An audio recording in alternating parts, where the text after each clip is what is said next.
And there we go. I think we're live. Are we live? We should be live. Why are we Alright. not live, Dave? Why are we not live? I I have no idea whether we are or not. I'm just We assuming are. that we are. Okay. On both YouTube and Twitch? Are we live on both YouTube and Twitch? That's the important part. Yeah, we're definitely live on Twitch. Let me refresh YouTube. I'm checking YouTube right now. We are live on YouTube. Yes, indeed. We are very much live on YouTube. Hello, Bailey Brown. Alrighty. Really quickly, guys. Hi, I'm Richie Roberts. I have an assortment of wonderful guests here with us. If you don't know who I am, first off, shame on you.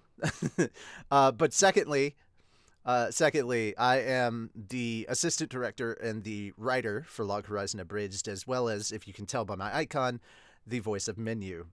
I was going to watch Log Horizon, but then this popped up. Yay! Thank you, Tribute is my name.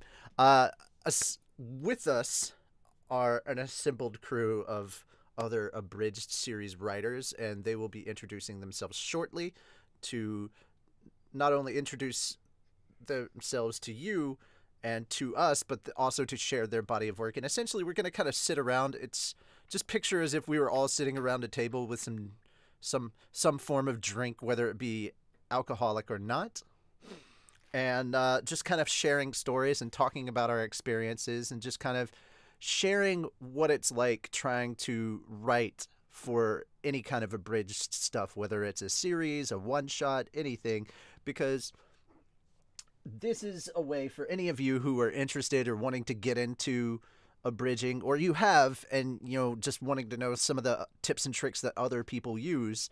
It's a way of kind of sharing that with all of you and giving you kind of an insight to the beginnings of how a series or a one-shot gets started. Because writing is essentially the very, very, I guess you could say it's like the infancy of an abridged episode, because that's where it all has to start. I mean, obviously there's ideas, but until you actually put them down in a written form, whether it's typed or on paper, that's where it really, really gets started.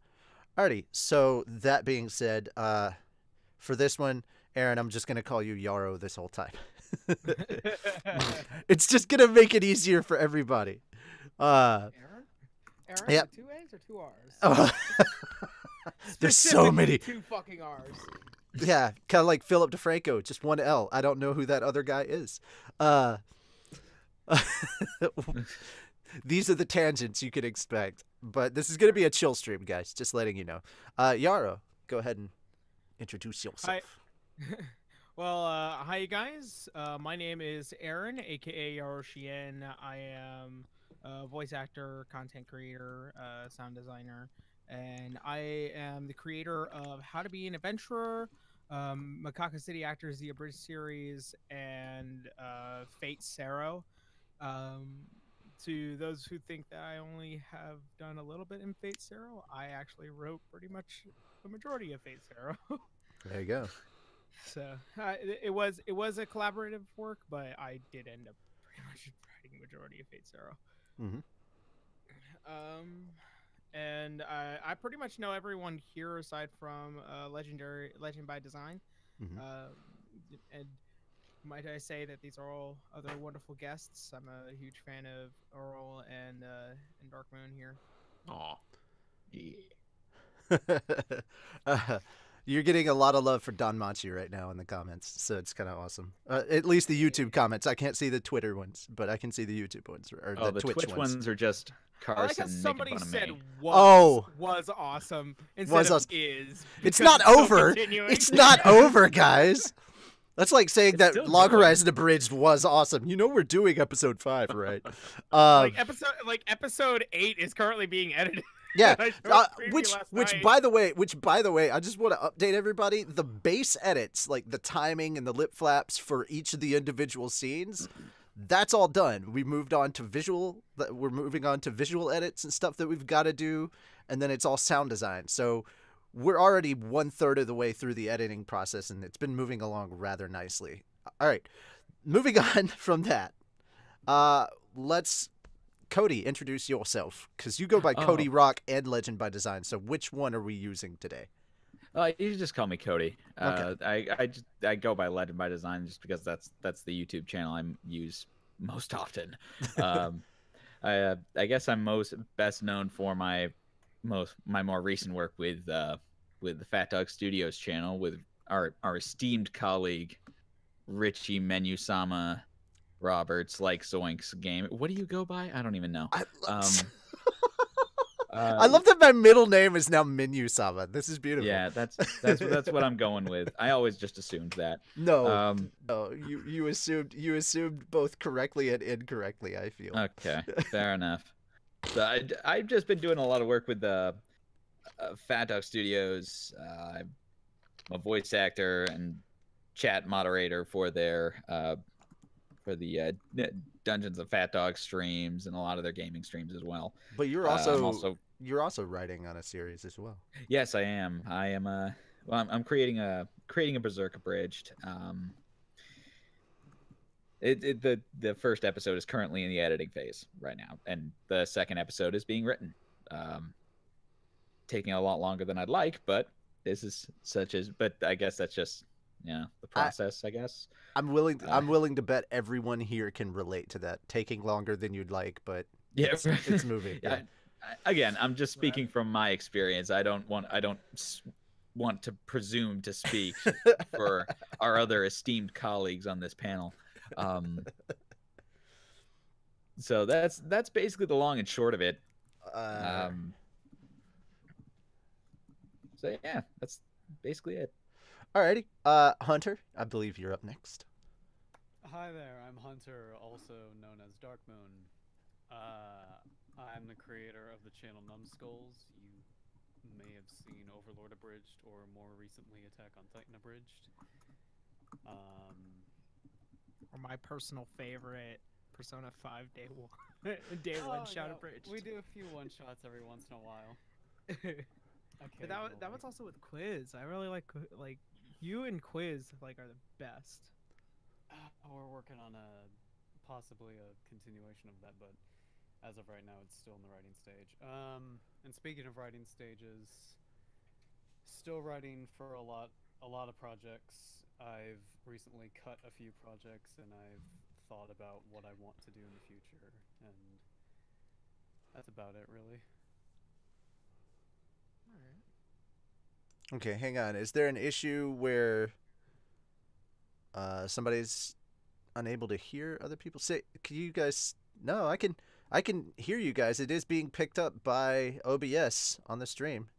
Yeah, it's everything on the stream seems to be working. Yeah, somebody commented we can't hear you guys, even though they used the wrong That's hear. what they always fucking say.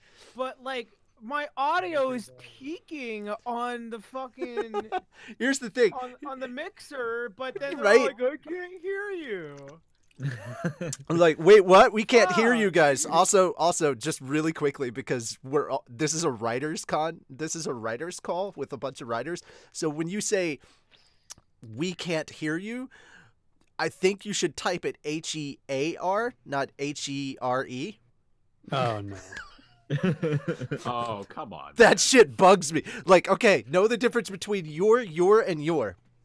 That's Yeah, but I mean, not to be a dick about it. yeah. Dude. Well, my name is Richard, so yes, I unfortunately do. No, right, fair enough. So, Actually, Earl, it is your turn next. If you want to go ahead and introduce yourself real quick. Oh joy. I have no idea what I'm doing here. You You're did an not abridged alone. series, technically. So I guess my name is Earl. I mean, there's other Earl, I think Earl of Basington, so I feel kind of weird when it's like someone calls me Earl. But essentially, I did D. Gray Man, another one back in the day. It was, a very poor attempt to try and do another D. Gray Man abridged series, which is why I called it D. Gray Man, another one. And then I also did Super Fiends for Tiba. And Yeah, that's Wait, pretty much it. you're not Earl of Basington? I may have to take back what I said. Oh no! Oh god! I should have just shut up. For those of you that don't know, he's actually applying a voice filter. This is actually Jason Lee. I was told Earl of Basington would be here. Now I feel lied to, and I want to leave. Yeah, I'm kind of like, I guess I'm new to the abridged scene just because I don't know. This is all new to me as far as like working with other people and everything like that. I really wanted to do more projects with people, which is one of the reasons why I did Tiba in the first place. Yeah. And I've gotten a few steady offers here and there, and I appreciate all the people I've been working with, present company included. Well, thank you. But I really have no idea what I'm doing here. To be completely fair, guys, with the exception of Hunter, everyone here has voiced a character in Log Horizon Abridged. So, Fucking biased. in fact, the only first off, fuck you, Hunter. Okay. You didn't contact us. It's not my fault. Second, Hashtag Dark Moon for LHA. hashtag start that trending. Also, if you guys want to get the hashtag EA Men trending again, that would be lovely. By the way, Richie, that He was is a pretty Dave. fucking Dave of you. No, that was Dave of you. No, fuck you. How? How Dave of you? How Dave you, sir? How Dave you? No. No offense to the actual Dave Yeah. out there, but like that's pretty fucking Dave of you. Oh my god, that's How? I'm very curious. How do you expect me to ask you to be in your abridged series? Hello, it is me, Darkmoon. I voiced a skeleton once. Would you want me in your abridged series? actually not Chris Guerrero? yes. We make Actually, Bone yes. I saw Actually- that tweet, dude. That's okay. all I'm saying. Actually, yes, but at the same time, I can't talk about future content right now. But yes, You yes. fucking- No, I can't talk about it live. I can't talk about it. You have an abridged series. You know about this shit. All right. That having been said, though, No. guys. That is fair. Yeah, that is very fair. Really quickly, just to kind of clarify, if any of you have seen the preview for episode 5, you have heard my name is Earl because he does Schrader, and the highest compliment I've seen in the comments so far for that preview, there was actually a Dutch person that heard you say Hageslag. Wait, what? Yes, they were like, Really? wait a minute. I'm pretty sure he said Hageslag. And then the Dutch person replies, oh my god, he did. I love it when non-Dutch people try to pronounce Dutch words. And I'm like, oh my fucking god, I love that. Hageslag. Yep. What's a Hageslag? Yeah, if none of you caught it in the preview where Schrader is getting his arm twisted, he screams what he believes to be safe words: Cinnamon Toast Crunch, Lucky Charms, and Hageslag. So there you go. Cody, our beloved Cody over here, voices Sojiro. And Yara, I believe you're Roderick, correct? Is it Roderick or Michikata? It's Michikata. I'm Roderick. Damn it. I don't even know what you play in your own series. What's going on? That's because they're minor characters. Like, okay, to be fair, if you're talking about like major characters versus minor characters, they're the Daves of like characters. Okay, I'm just saying. All right. How dare you? You're supposed to remember every single character you voice. You know, Aaron, Ainz, Guy, Guy 2, Frank. I played Frank the Minion once. Okay. Frank from accounting. There he is. Oh my God, there he is. All right. Frank from accounting sounds like a riveting character. I'm gonna go. Just to Go get to ahead the and say just get to the point, just getting back to the main focus of this. Who would like to talk about? Who's got a story to share about their experience writing that they would like to go for it? This is actually something that me and Darkmoon talked about recently when we were recording, because this is something that I was thinking about on my drive on the way back over here. And like, we're not gonna name names because that's uncool. Not to do that on streams. That would be very uncool. However, I think this is also because like we're in a new age of abridging, we're in a new age of writing and how we want to produce content with a little bit more story instead of taking the shit every 2 seconds. Because back when I did that, I started back in 2009, and like I started doing my own thing in 2011, and my major goal, especially when it came to writing versus vampire, was just try to be funny, try to be funny, try to be funny, try to be funny. That's all it ever really succumbed to. And man, that worked out for like a while, but it wasn't until I think like in the past year did I really start thinking about something, because this is actually in topics of long form content. Because like take a like I like not we're not shitting on anyone, but I'm gonna use the best examples for the most recent thing.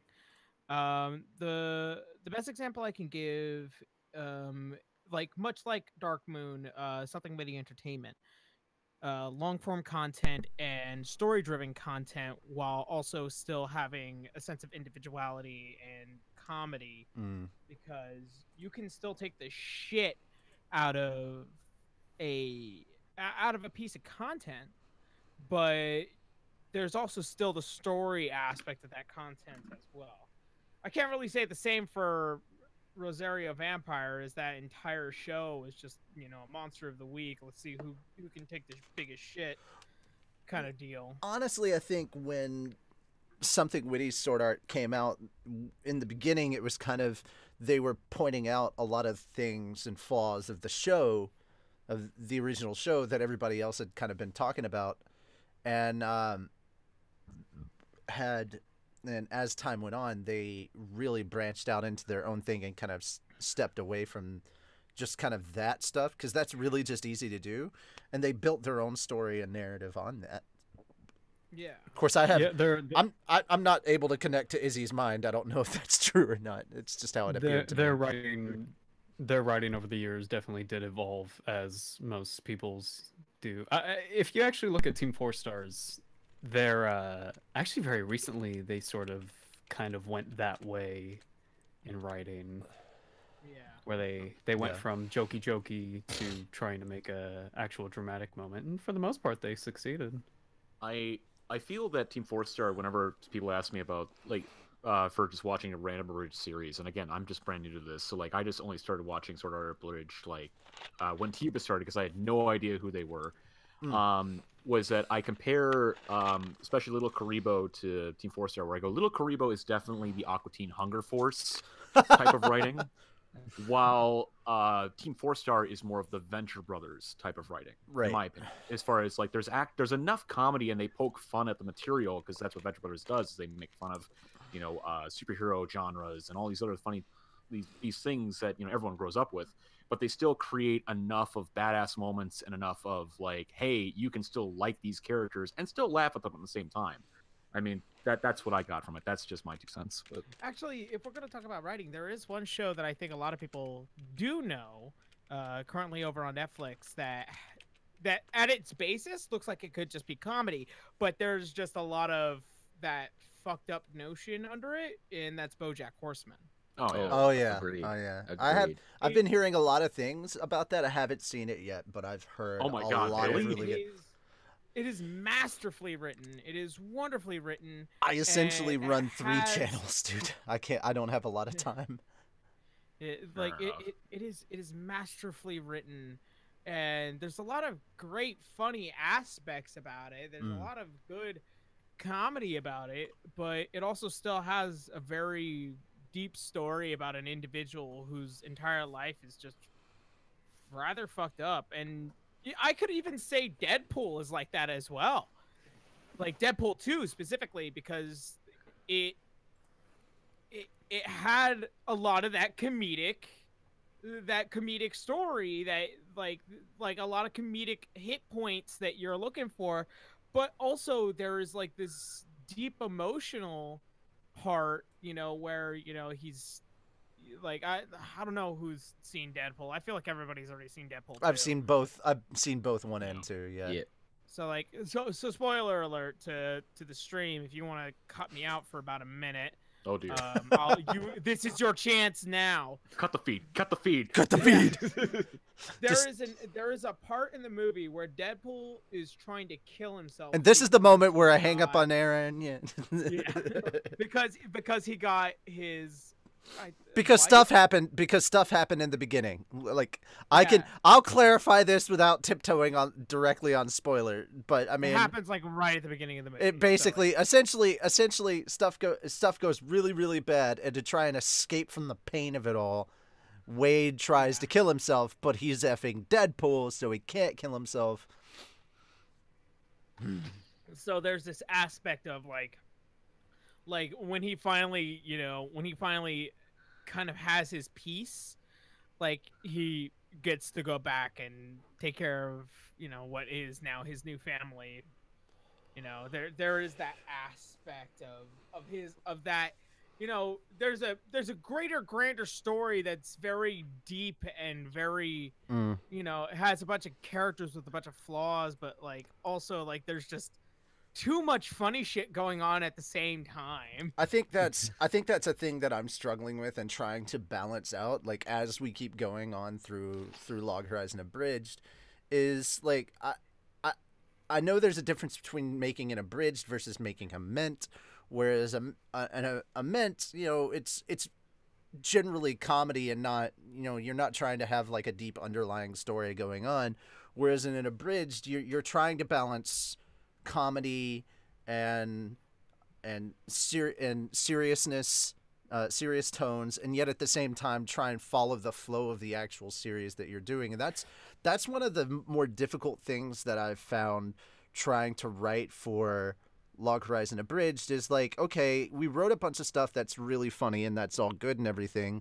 but at the same time, how much have I been following, the story of what's actually going on in Log Horizon when I'm writing this abridged? Because we still want to use the material that's there and kind of follow along, and yet at the same time, how do we move more towards the story that we want to portray and have serious moments without messing up what we've already established for our characters.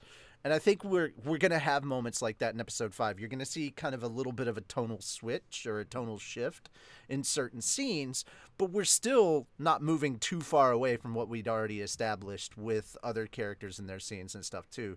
But we are going to have moments where, people get to have like their epic or badass moment, or we're going to have moments where things are kind of serious, or they're going to say things in a very serious way that the audience will find funny because it's still technically part of the abridged. Like there's going to be references to Lord Menu and the Daves and stuff like that. There's still going to be those references in there, but they're no longer going to be said in a comedic way. Like we're saying them because that's the kind of way that the characters describe each other in this universe, but they're being said in a very serious manner. So the audience may find them funny, but they're not intentionally set there as a joke. And that's one of the things I've kind of had.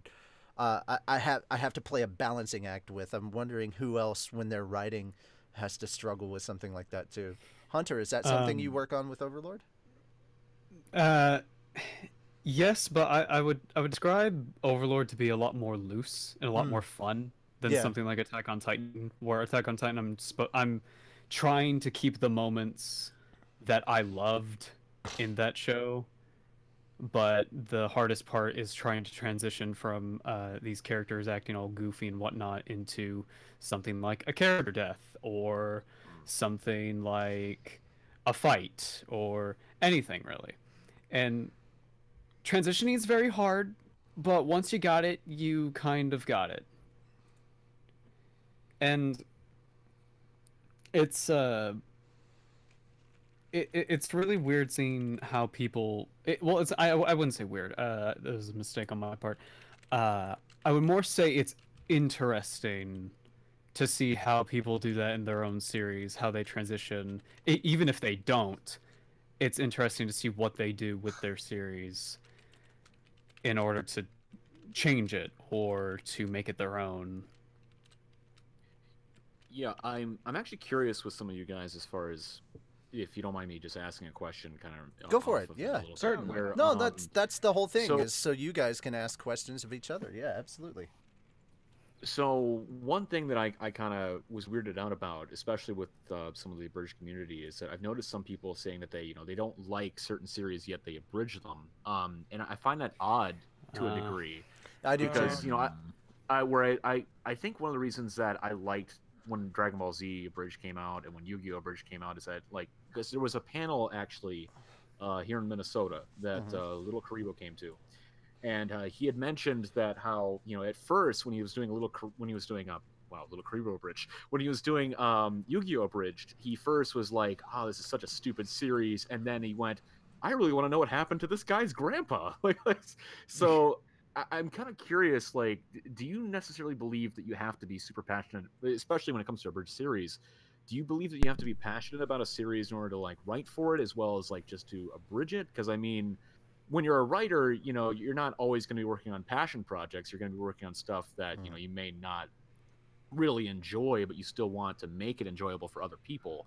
So, well, I was just curious what your guys' opinion is about that, because I mean, you know, I'm personally passionate about DC comics and stuff, which is why it's Super Friends, and The Gray Man was kind of a fun series back in the day when I first was watching it, so that's why I wanted to do it. But I mean, curious what you guys' input would be. I think it kind of depends on the person. I think Well, no, Hunter, you go. Yeah, please. well, I personally feel that to an extent, what you feel for your show, your project, whatever it may be, transitions to the audience. So if you're having a bad time making an episode, not everyone will have a bad time when they watch it, but I personally feel that that will come across like, I didn't do this edit as good as I could have because I just wanted to get this done, and people might catch on to that more than if you put all your effort into it, you know? So I do feel it's better to have passion, but I understand if people don't. On the I on, just don't get why you would abridge something that you don't already kind of I'm like. kind of in the same. I'm kind of like on the same page with you on that. I don't understand why somebody would want to abridge something that they are not a fan of, Because then you're just not having fun.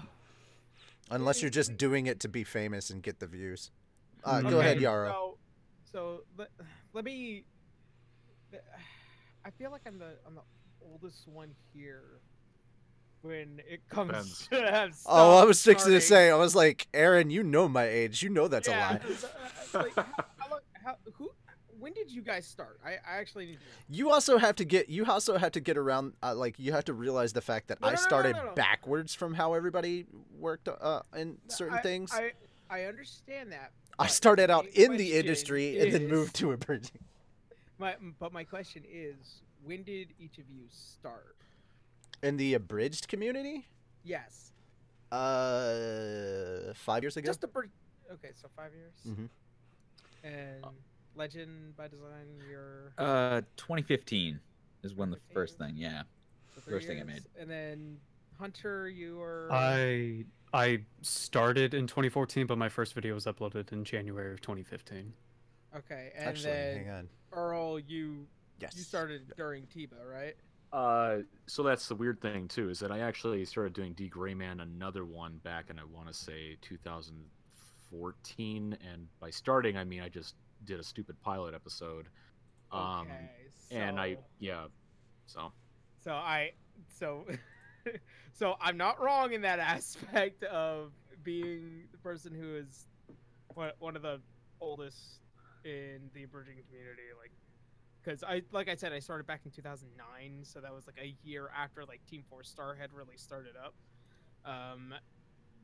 My history is that I worked on a dot hack sign abridged way ago, and when I wanted to do an abridged series, the next thing I actually wanted to do in 2010 was a Soul Eater abridged, and never got around to doing that until Tiba, and then the Rosario Vampire abridged that I did. Now here's the thing: And the aspect of not enjoying making something has never been so fucking real with Rosario Vampire. And Listen, I can really explain like my mentality there. When I started, it was because I wanted to be cool at high school. That is no joke. I wanted people to like me because I'm not well liked as an individual, especially when I was in high school. I might still not now. There are various people that do dislike me within the abridged community. Um, when when I let my passion take over, especially when it came to making an abridged series, it got me in a lot of trouble because I felt like I was very territorial of the show. And then when that territory kind of ended up taking over, then I got myself into a lot of trouble with other people that were also doing the show. And then it got me in trouble with the people in the abridging community. And then it got me in trouble with So, other people as well. so you're saying that if other people were abridging the same content you felt like someone was encroaching upon your territory? Yeah, pretty much. Oh, okay. That. I mean, Yeah. I don't know how to feel about that. That's the thing. At the time, that doesn't make sense. Like even now, I kind of feel a bit of that, but like it's not like as bad. I think okay. I think a good way to explain it is kind of how I see it. Where if somebody makes, for example, like somebody makes another Overlord Bridge, sure, awesome, I will watch it, and with like a lot of excitement because I want to see what people can do that I didn't do. And sometimes you'll notice, that feels a lot like the thing I did. That's when I'll kind of get a bit territorial and get a bit of a problem because it's like, okay, you kind of tried to take that, you took this, you took that, you know. so basically, But- just, And Oh, and sorry. that was the thing when I went and did Makaku. Somebody had also done another Makaku like a couple months after, Mhm. and they ended up doing a couple of jokes that were from my series and try to do it a different way, Yep. but like it was very fucking apparent. And then in 2016, during the whole Tiba thing, somebody did a Don Machi abridged, like just did it their way. However, I found it, and then the title of the show was "How to Pick Up Girls in a Dungeon," or "How to Pick Up Girls in a Dungeon." And I was all like, So I watched the episode, thought I wasn't gonna find anything that was gonna be anywhere near related. I thought it was just gonna be a jokey joke. It was practically the same notion of what I was doing in the first episode, where like Belle and Hestia were having sex. Except Belle was a lot more accepting of it, in which I understand the whole joke. But then like I heard like the first joke that was almost the exact fucking same as one of my jokes in the first episode. I was in the comments. I'm like, "How to be an adventurer, huh?" or how to pick up girls in a dungeon, huh? And he's like, "Oh, I'm so sorry." I was Oh, like, man. "No." We've had that moment. We've had that moment where somebody has done a series that you're doing just shortly after you did it, and it feels like they're hopping on that bandwagon just because Yeah, there's a so- wave apparently to ride. But this has gone a little bit away from writing. So yeah, it's to wrap back around Yeah. this whole thing. When you do something as long, as I have, Mhm. when you deal with all the same, like collectively all the stuff, especially when it comes down to writing, and you start hating what you write, Uh-huh. or you start hating the thing that you're making while you're writing it. That's when you take a break. Yeah. That's when to take a step away, because I've on various occasions I have voiced my opinion on why I do not like making Danmachi, because like editing the damn thing is like pulling out fucking hair. or like teeth. Probably, you know, something else that's Some within piece the of your body body. that shouldn't. Yeah, some piece of your body that shouldn't be out of you. You Like a removed an arm. pancreas. You removed an well.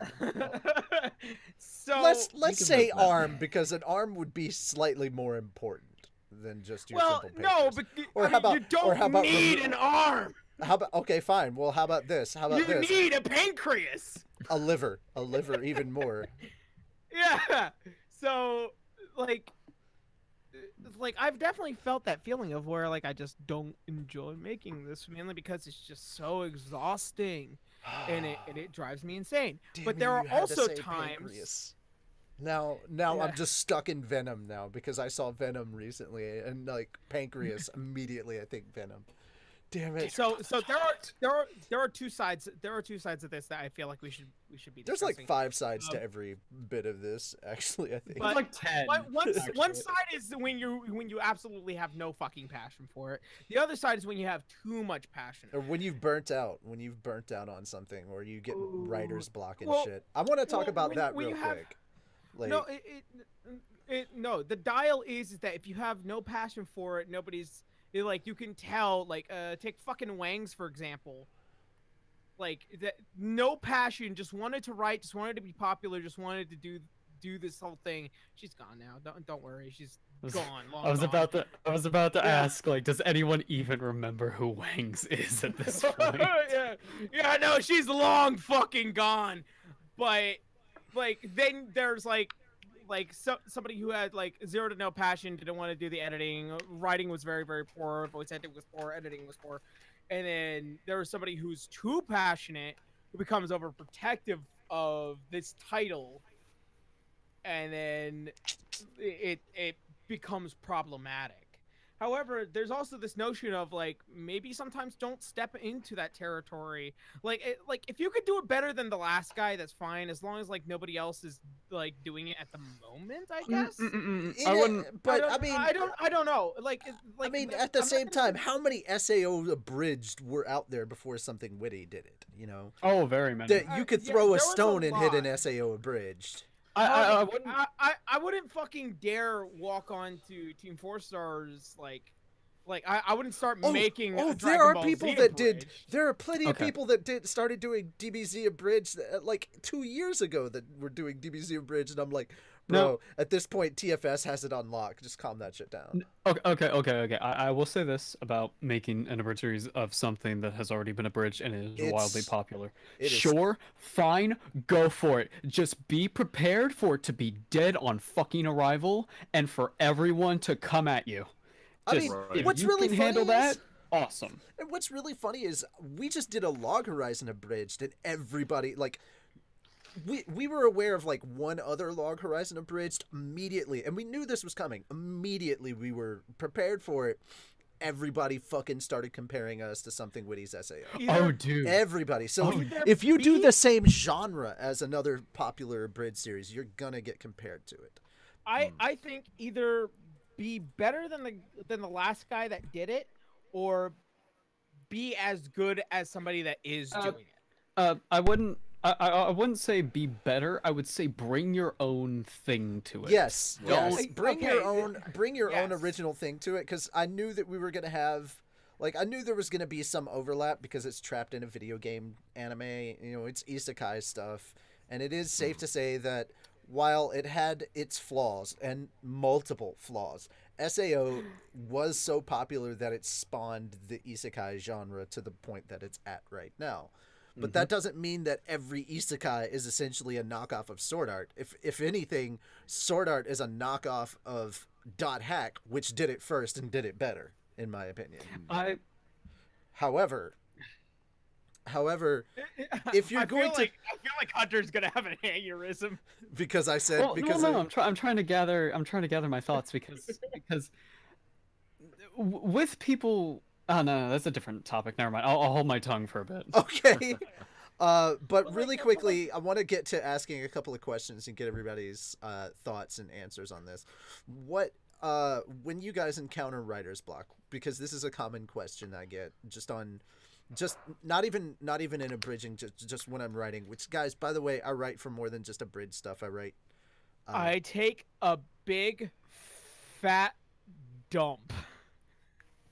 Is this before or after you've eaten a Trinidad scorpion? Yeah,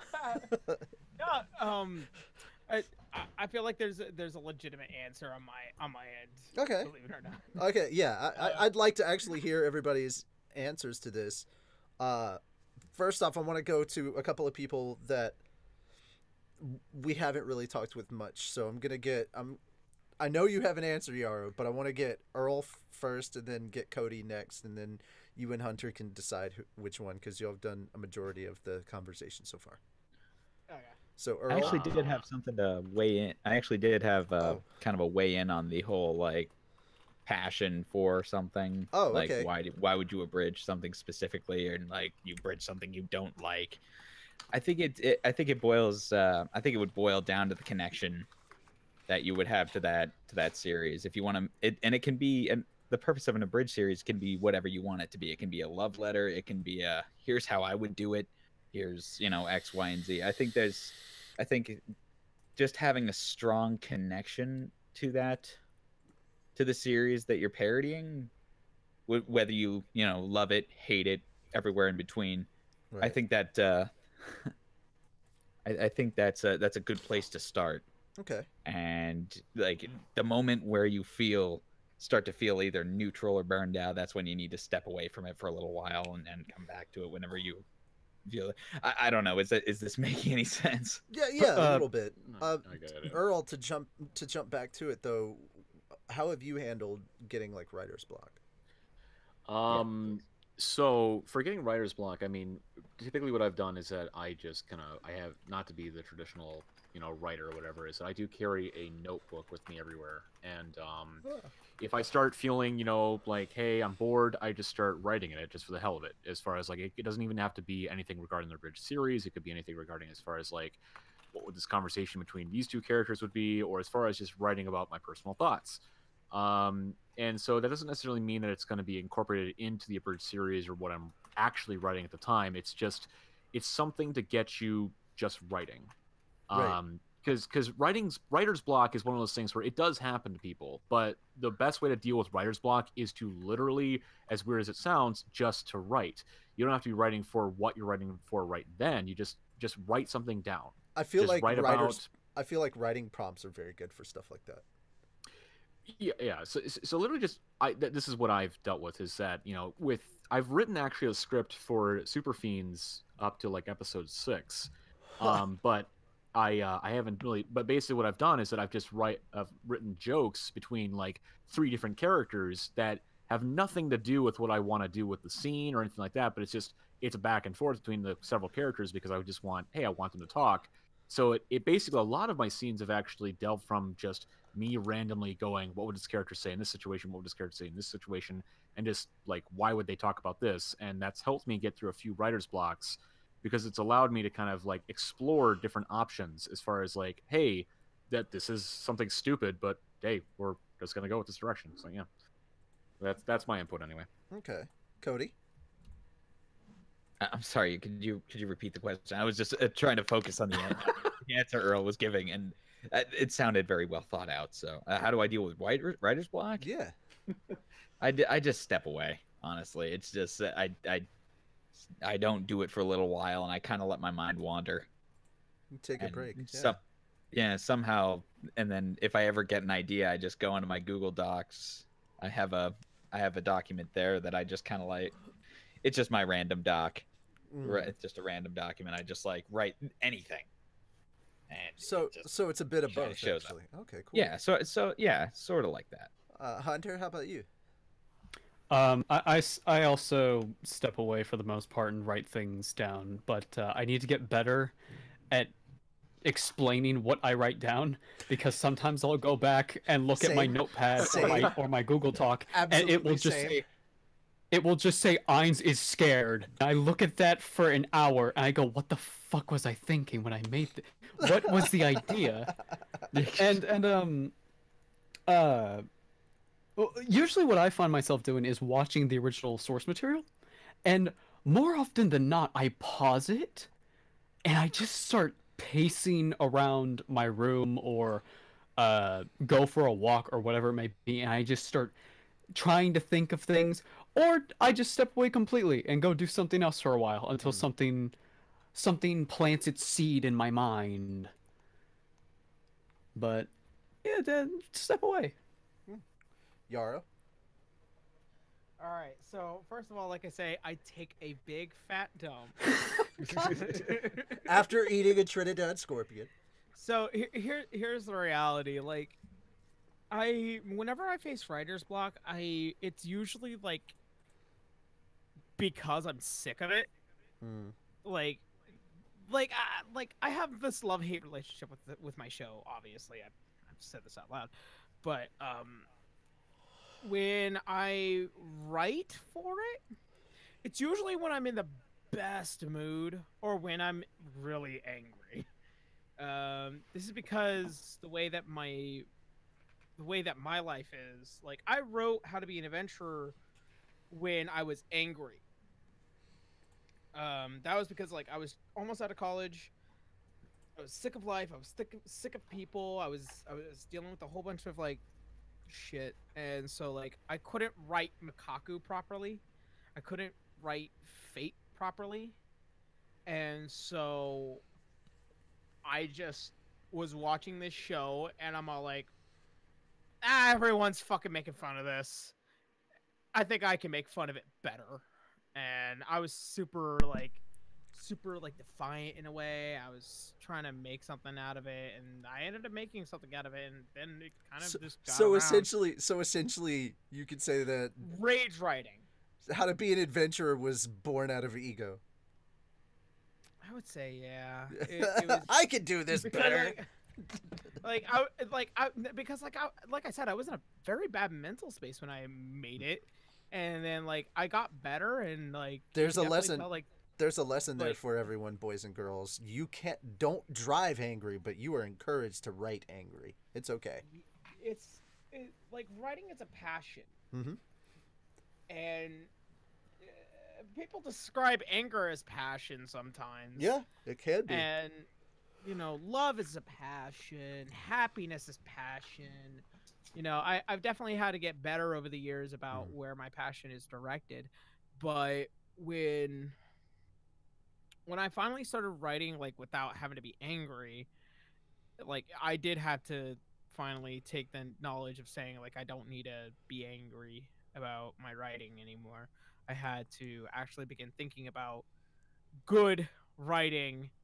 And when I would get a mental block because I wasn't passionate, you know, I would go to the bathroom, I'd take a shower, you know, I take breaks in between writing. And when I'm not writing, I'm obviously editing. So in between the production cycle of writing and then finishing, then voicing, then editing, and then going back into writing, like I don't write, you know, scripts, you know, in tandem next to each other. Like I write it, it's done, it goes in production. And hopefully that may be changing, like, or how I'm changing my production style. It's just when I want to deal with writer's block, I don't just step away. I take a break. You write with Brooklyn Rage? Yeah, I take a break, and hopefully be right back into it within the same hour. Because when I go to make a joke about something, like I'm probably in like the middle of fucking amusement park, like I wrote a joke in my head, I saved it on my phone, and then when I tried to put it in, there was no place where I could put it. Because like while the joke was funny, there isn't exactly any footage to write it out for. And so yeah, I've had that issue with several episodes of Log Horizon Abridged where we had like a skit or a joke or a scene that we had to either rework or just kill entirely, because it would have worked. It probably would have brought out the scene. It probably would have brought out our characters a bit more, but there was no useful footage to use. I could actually say one joke that will never make it in right now. I would probably have to wait until season 2 to see if there might be footage for it. But there was a joke where Welf, who's the red hair guy Mhm. that Rodcaster plays, and obviously I wrote him as, you know, a gay individual. And there's a part where he's like, "Man, my ass is so tired. I could really use some Nutter Butter right now." And then Belle goes, "Ooh," goes, "Ew," and then Welf was like, "Hey, don't you fucking kink shame me," and then leaves. And then Lily's all like, "What's Nutter Butter?" And then Belle like takes a deep breath and is like, "Well, Lily, that's never gonna make it in right now." But like the whole point was, It's a fucking cookie. It's a cookie. That's all you had to say was it's a cookie. no. So like the whole goddamn aspect cookie. of whenever you write and whenever you want to deal with writer's block, like literally anything else will help. Okay. Like, Sorry for cutting you guys off. I've got two more things that I gotta get through. Two more kind of Yeah. topics that I want to Yeah. cover before we do the Q&A and then end Sure. it. But also, in a quick note, I also have the joy of being able to do literally anything else if I wanted to. Well, That's well, true. yes, it won't be as successful as How to Be an Adventurer. Like, I do post other things other than How to Be an Adventurer. Right. So I really am quickly. I'm terribly sorry. I have to go deposit several pints of beer in the bank, so I'll be right back. Oh, okay. Well, this is a topic I think we can all relate to really quickly.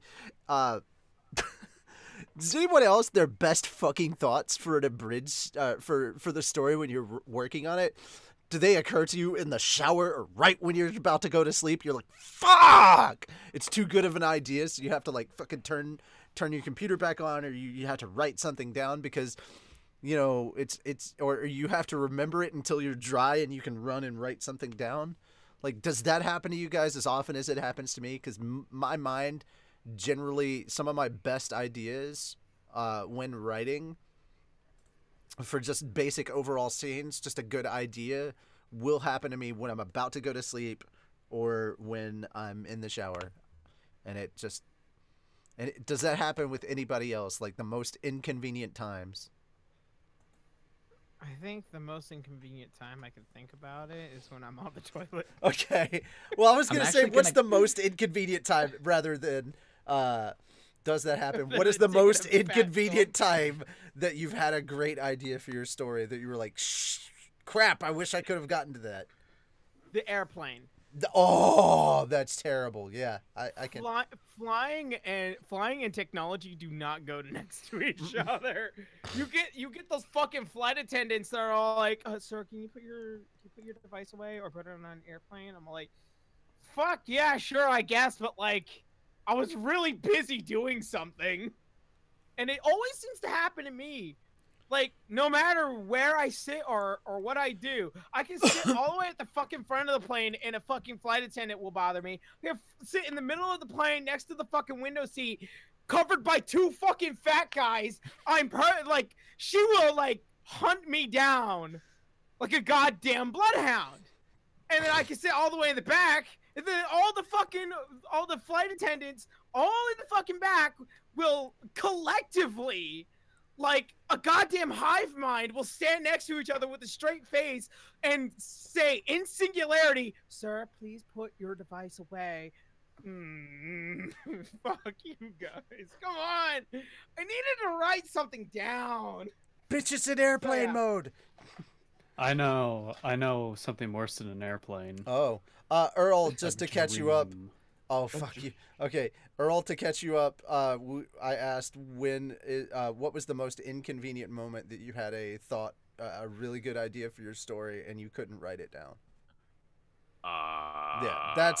Yeah, so something to ruminate on, as Hunter explains his dream. Because I want to know this. You had a great idea in a dream and then you fucking forgot it. Also, my Well- battery is dead. Yeah, that's the last. I'm sorry. That I was trying to figure out what I needed to say at the end, because that happens every single time I fly. My battery dies. Okay, Of I'm course. So, it wasn't entirely forgotten, but I remember one night I fell asleep, and I don't remember the dream at all. But when I woke up, I remembered bits and pieces of the dialogue. And I remember thinking, that's good. That's good. But here's another problem. I don't remember who said what. So I'm going, okay, well, character A can say that, but character B, no. Character C doesn't talk like this. What the fuck? It's just the most inconvenient place, a wet dream. Oh my god. Oh no, my god. no. This sounds like an experience you've all had. You see, that's where all the Albedo dialogue comes from. I forgot. Oh my god. You heard it here first. Yep. Well then. Yep. Just I personally don't. I've never had an instance like that. I again, like I said, I kind of am weird where I carry a notebook with me everywhere. As far as like, I've got a small. you one in my carry a pocket. notebook with you in the shower? Yeah, I do. Holy It's, shit. it's laminated and everything. The convenience of cell phones nowadays with the waterproofing and the shit, but like, it's man, it's that's more. pretty extra of you. No, Yeah. it's more just so a thing where I tend to. I was one of those Pretty people extra. in middle school and high school where I talked to myself a lot. So I mean, if I come up with an idea, I just kind of just keep repeating the same idea over and over again under my breath until I actually have a chance to write it down. So I mean, like I said, it's probably not. It's probably not very nice looking at somebody who's just talking under their breath, but it's more so just it's how I remember things. I have Okay. I'm a also deep gonna problem take just the remembering shit. things on my own. Oh my so. god. Cody. I'm gonna What? take the shit real quick on you. If you're bringing around a notebook, if you want to be really extra, just pull out a fountain pen as it fucking runs off the paper in the shower. Motherfucker. Well, that's like it's not like a full on, it's like a moleskin. It's not like Excuse an you, actual, excuse like, you, full- excuse you.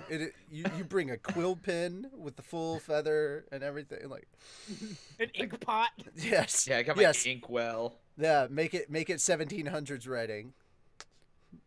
All right, Cody, what about you? An inconvenient moment to have a great idea for a story. Well, I mean, I have had that instance when I've been on the toilet and then I finish and then I just completely forget what I was thinking about. Most inconvenient place. Yeah, I'm It's saying, man. it's I'm so with much you. worse when you're ADHD because you're like, I thought of something amazing. What'd you think of? I don't know.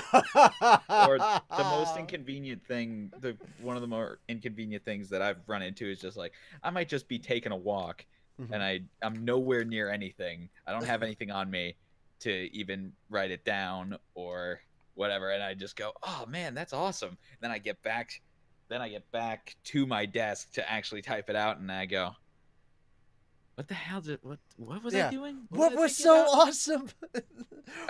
Or was even worse, like awesome? I get back to it, I do remember it, I write it down, and then I read over the idea, and I go, "That's not that good." Okay. Really quickly, because I feel like this is I actually wanna an make a important. sketch about that. This is an important. I feel like this is an important thing. When I start writing a story, usually I start with dialogue because that's how in my head I'm able to picture like the characters in motion, like they start talking with each other, and that breeds life into those characters. So that's how I view it. How do you begin your writing styles? Is it similar? Is it different? I'm just kind of curious. I'm gonna go backwards this time. So Earl, if you would like to. Oh God. Earl of Sandwich. Yes. Yeah, I kind of agree. I kind of go more towards dialogue than I do anything else. I like that most of my writing, whenever it comes to even just nothing else besides abridging, is just I always just kind of focus on just I like character dialogue a lot more than any kind of descriptive stuff that I write. So I really enjoy just kind of writing those interactions between characters, and then I kind of find the situation for them later.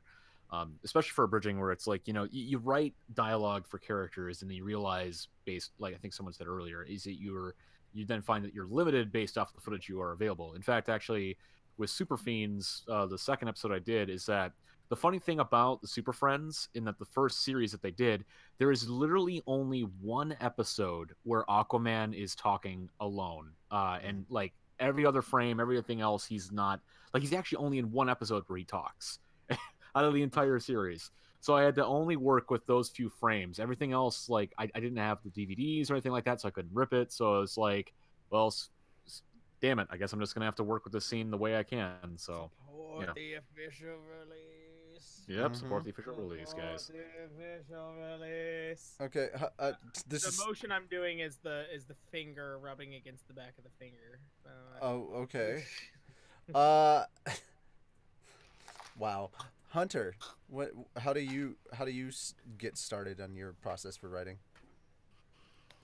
Get started? Yeah, like I start with dialogue. That's how like I start by Oh. writing dialogue. How do you go about getting started when you?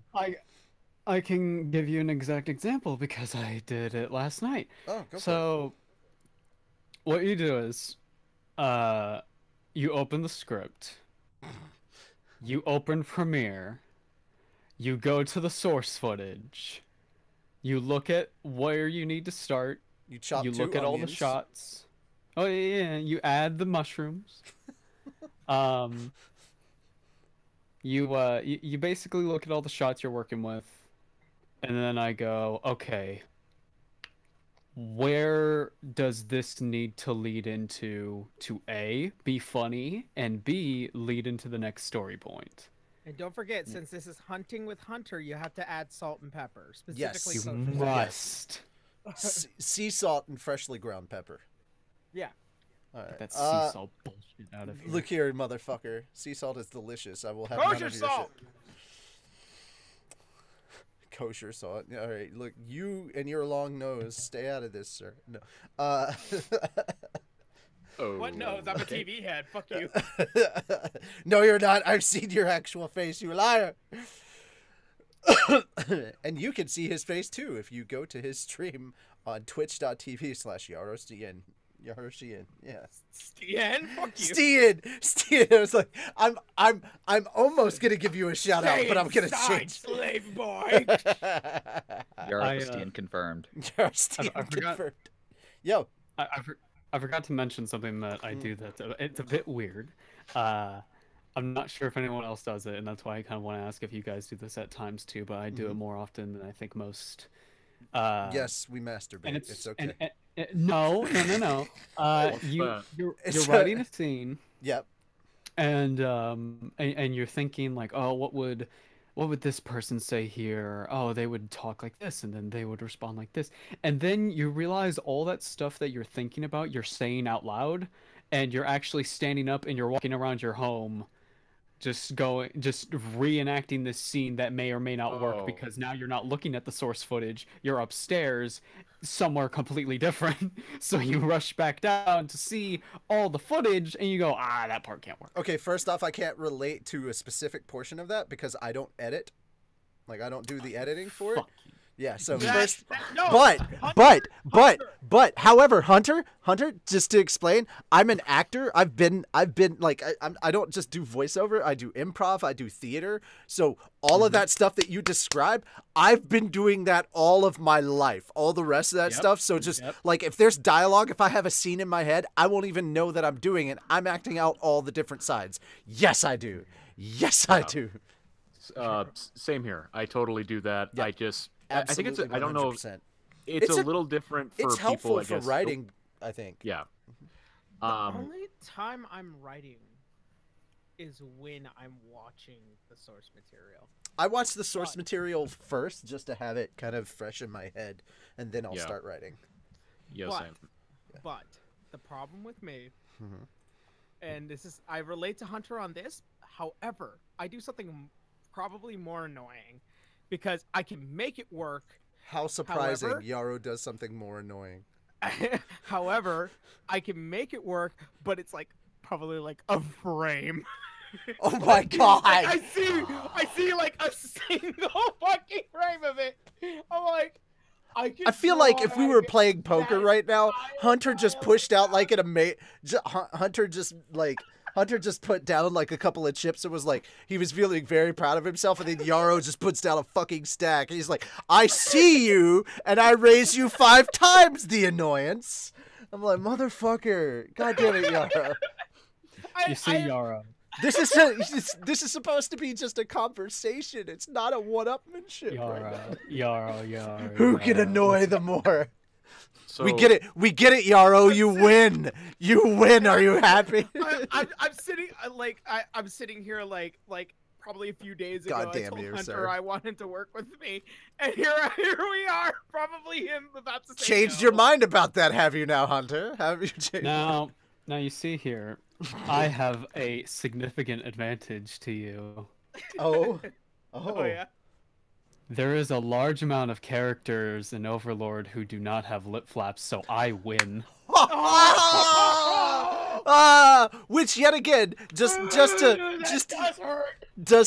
kind of like toot the horn for Earl a little bit here. That was one of the beautiful parts about writing for Schrader, is because his face is so covered up most of the time that you can write just about anything for Schrader, and just some of the improv and pickups that we did later, it just fits because he has no mouth flaps, so Earl could just about get away with anything that he wanted. Yeah, that Those are hurts beautiful. me. Those that physically, emotionally, and mentally hurt me. And I feel like our friendship, while stronger, was slightly damaged in the process. Well, just to make sure that we get it out of the way, Cody, would you like to answer the question that I asked about how you get started in your writing process? Because everybody just kind of skipped you in that part. I was. Aaron just took it upon himself to say, no, fuck this order. I'm going now. I loved it. I just loved the back and forth that was going on between I Yarrow actually and never went. I never went. I simply just built upon what Hunter had laid out. Oh my god. Oh Fine. my God. Fine. Welcome back, Oh my GC. God. Welcome back. No, Cody, you go. Go, Cody. Okay. Go, Cody. I thought that was pretty funny. So for what it's worth, Yeah.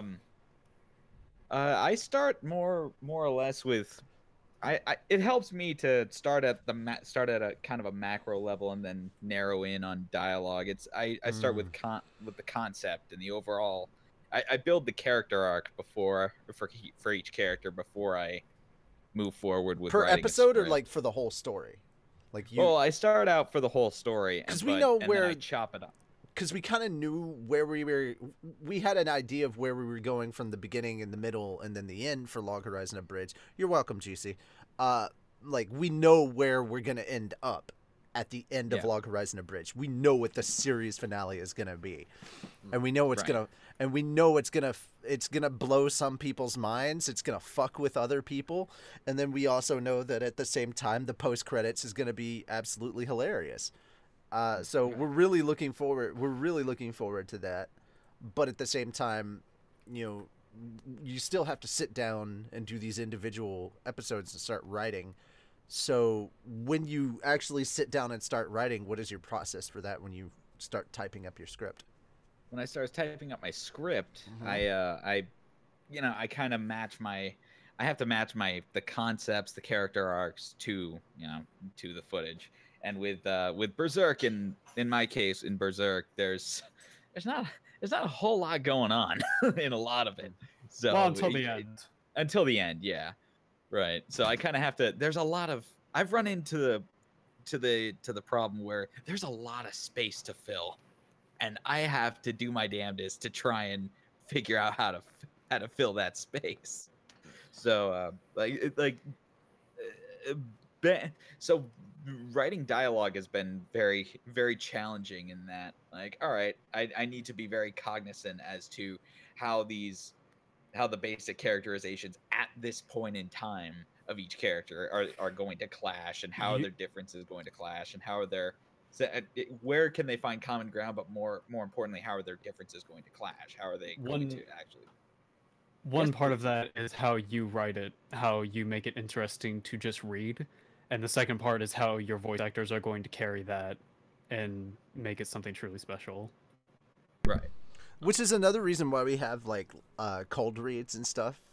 When I get the script done, there's usually we'll get one male voiceover actor and one female voiceover actor to sit down and read all the male and female parts back and forth with each other, so that Tony and I can actually hear the script being read aloud, because I think that's been very, very helpful in like the process of helping like change certain individual lines because somebody suddenly what sounded really good in your head and you could say it out loud, other people might not be able to as well. So Yeah. it's like, oh, I've what if we change incorporated it to cold reads this? as well, and that's been very helpful. Okay. I feel for you guys, it's probably a different situation in that I'm kind of terrible when I'm collaborating with people just because I'm kind of new to this, and it's one of those things where I'm not trying to be selfish. It's more so it's just I have the idea of what I want a character to say and how I want them to say it, which is why almost all the characters are voiced by myself.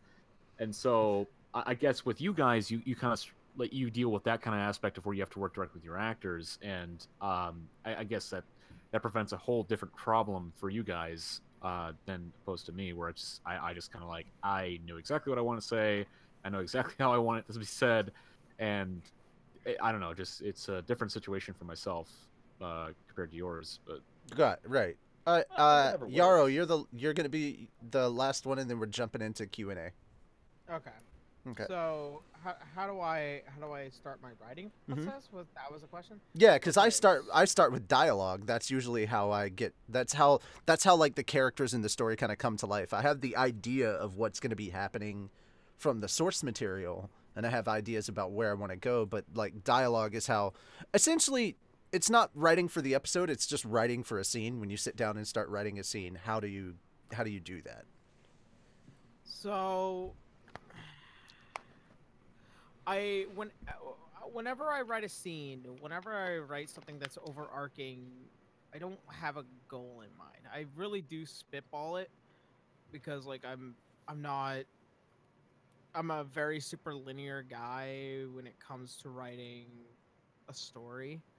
Um, I want it to be as straightforward as possible, so therefore it needs to be structured in that aspect. But also I do a lot of rolling back. Like I look at, I watch a lot of my older episodes because I need to listen to my older episodes and watch my older episodes and see what I said, see what I did, and then develop it from there on.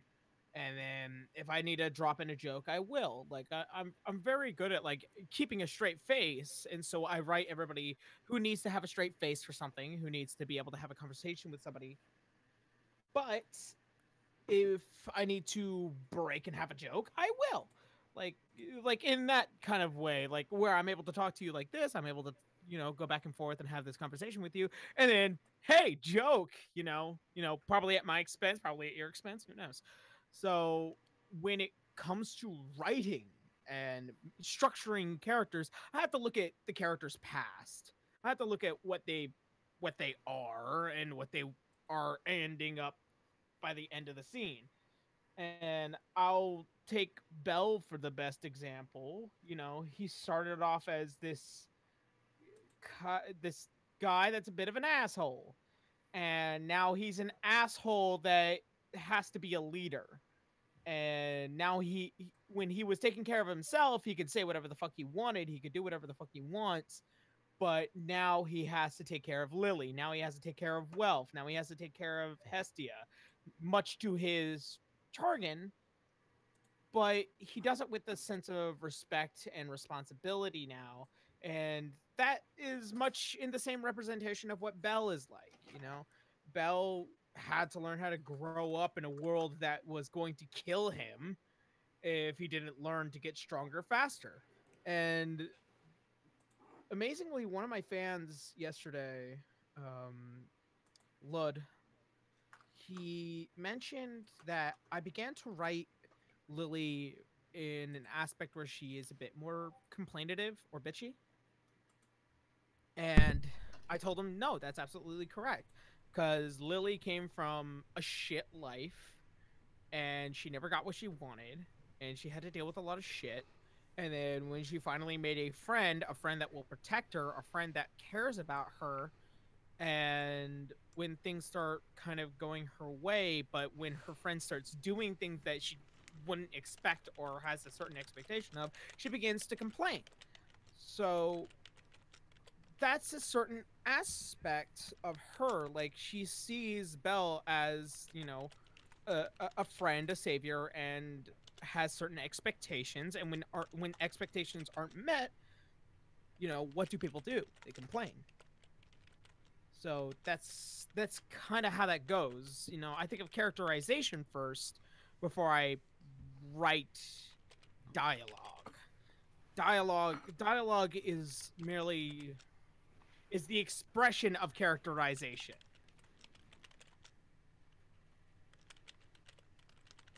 You know, I agree with that.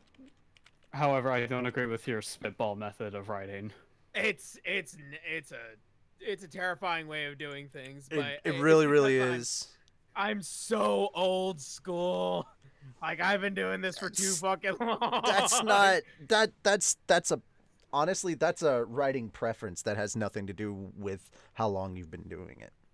Well, Like it's because- how it's old because school my- how old school you are, that's neither here nor there. I've been writing like serious legit stories, and I've got published poetry, mostly because my grandmother wouldn't stop bugging me to publish some of it.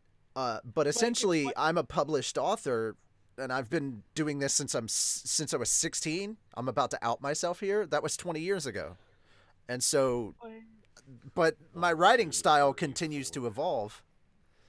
but even in I'm that, 36, bro. You don't have to do the math. in that preference, like I'm so stuck to it sometimes. You're stuck. Okay, you get Like, stuck in your ways. Yeah, I get stuck in it sometimes. Yeah, The only I person get that. has ever gotten me to not do that is Omni. Hmm.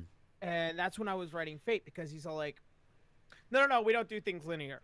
And I'm all like, that's definitely weird, but okay, we can work with that. And so we ended up taking scenes from like other fucking episodes that are like, I don't know, like fucking episode 12, 13 in episode 4. That's the other thing. That's the other thing. If you realize, that's another thing that you might not realize is that because they're really good about sneaking it in there, but there's plenty of pieces that TFS does, especially like if you want to take a look at episode 60 and all 3 of its parts.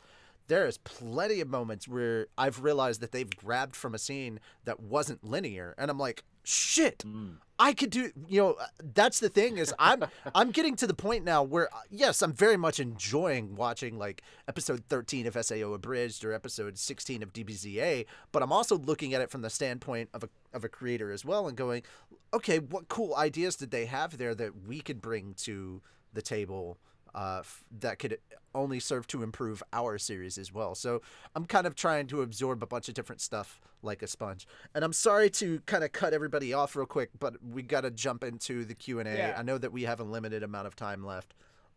Yeah, the way I am wrapping up is that when I plan to write in the future, when I plan to do something like how to be an adventurer or how to be a mage or whatever in the future, I'm not going to do things the way I've done it before. Mm-hmm. Like I like Hunter's method, where you know, like you open up Premiere, you look at the source footage, you kind of build your source footage and the scene first, and then look at what you're doing first, and then write your dialogue. Like, I understand that Yeah, and once- that and once- abridged writing is different from like typical writing that I've had to do for Yeah. you know actual projects that I've worked on that are their own original projects, and we've got like a full crew and a team and everything working on it. And that's kind of how I approached this for Log Horizon Abridged. If that it's going to seem weird to some of you, and I understand that. But essentially, we have the director, I'm the assistant director, I'm the lead writer, and we're like using like legit titles for an actual like kind of original project or whatever. But the way that we set it up and like the hoops and stuff that we jump through in order to make sure that we're delivering the best content in the script, possible script and possible delivery. By the time it gets to everybody, it's gone through so many different people that we haven't really diluted it. It's just to improve it. And that's the thing I'm going to end on before we get to Q&A. I'm sorry, Aro, I'm cutting you off, but I am. No. I already said my piece. Okay. The thing that I'm going to talk about really that I think I think everybody here will agree with, nobody here is going to chisel their script in stone. Like, it can always be improved upon. So I look at it as our scripts are an ever-evolving thing to constantly make them better. Believe me when I say that episodes 3 and 4, in their original format, you could see elements of what ended up being up there in those scripts, but as time went on and we changed and rearranged ideas and stuff like that, I think we did get quite a bit better with how those things went about by the time we got to the end of the project. And there's scenes that are still evolving now, and how we're doing the new setup with editing. Thank you very much to all our patrons, by the by, for helping us to actually do that. But how that's helping us set up is only serving to improve what we started out with even more. I'm glad to hear you say that, because I feel that when I see a lot of abridged content, especially when they try to do story stuff, I notice a lot of things that drag on or don't really need to be there, and I feel like it's because people are mostly afraid of either cutting things or fixing things, or because, like you said, they set it in stone. And I kind of wish people weren't afraid to do that. Here's the best advice I could probably give to anybody as a writer that's wanting to make their own original content, that's writing their own original content or writing for abridged content, which, abridging is parodying something, but you're technically writing your own original story that happens to be based on something that's already out. You're if you're doing it well. You're making it your own, hopefully, if you're doing it right. But if you're going to write something, you need to have somebody there to look over it once you're done to call you on your bullshit. If you don't have that, you're going to end up with a bunch of yes men, and we've already seen plenty of Hollywood movies where somebody had a yes man around them the entire time, and look how that turned out. All right, jumping into the Q&A. I'm sorry. I'm gonna have to stop right there. Richie, Yes. I just realized the time. Yeah. I need to leave. I figured as much. I figured you did. So any questions that they do have, Richie, if you want, save them, send them to me, and then I will answer them, and you could post them on the Fat Dog. Hopefully you can. Well, the Discord is for patrons only. Oh. Yeah. Well, then, to anyone that wants to come over to my Discord, I'd be he's right. posted his stuff so much in the Fat Dog Discord. All right. So we're gonna jump into the Q&A now. But thank you so much for showing up, Yaro. I appreciate it, man. Yeah. Sorry, I had to leave you guys. I am currently dealing with a lot of personal stuff and also stuff across town, and I also need to take care of some fur babies. So if there is stuff specifically questions directly for you that are specifically for you, I will make sure, but general questions probably not. There is one question I just noticed. Would you eat more spicy noodles again, but with the Fat Dogs? The reason why I haven't posted any spicy anime reviews is because my channel is currently demonetized. I don't want to post any major content that I've been producing and have nothing come out of it currently. Have a stockpile. Yeah, that's the point. Like, I have like 3 spicy anime reviews that are done. I just don't want them up on YouTube just yet until this whole demonetization shit's cleared. Speaking of stuff in that realm, there are 3 new manga dubs up on the Fairy Tale podcast right now. Cody and I today, just a few hours ago, recorded 3 chapters of Black Clover for you guys. So if you'd like to hop over there and enjoy that, plus the Ace of Diamond manga dubs are up. So I'm gonna plug those real quick. I'm going to be bringing on more and more guests that I've made friends with in the abridging community. Hopefully tomorrow, if you are available at all, I can record a chapter with you of My Hero Academia, Yaro. Yeah, definitely, maybe. Yeah. All right, well, All right. I gotta go. So Later. thank you guys. So Jump talk to you into guys it. later. Bye. Okay. Talk to you later, man. Bobby Parcel started with what I think is a pretty good question. What's the hardest episode you've had to write?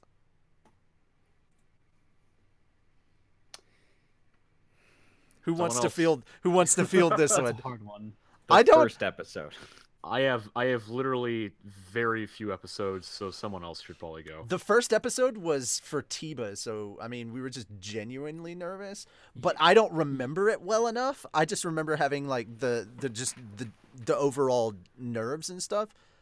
I would say, okay, here's a question.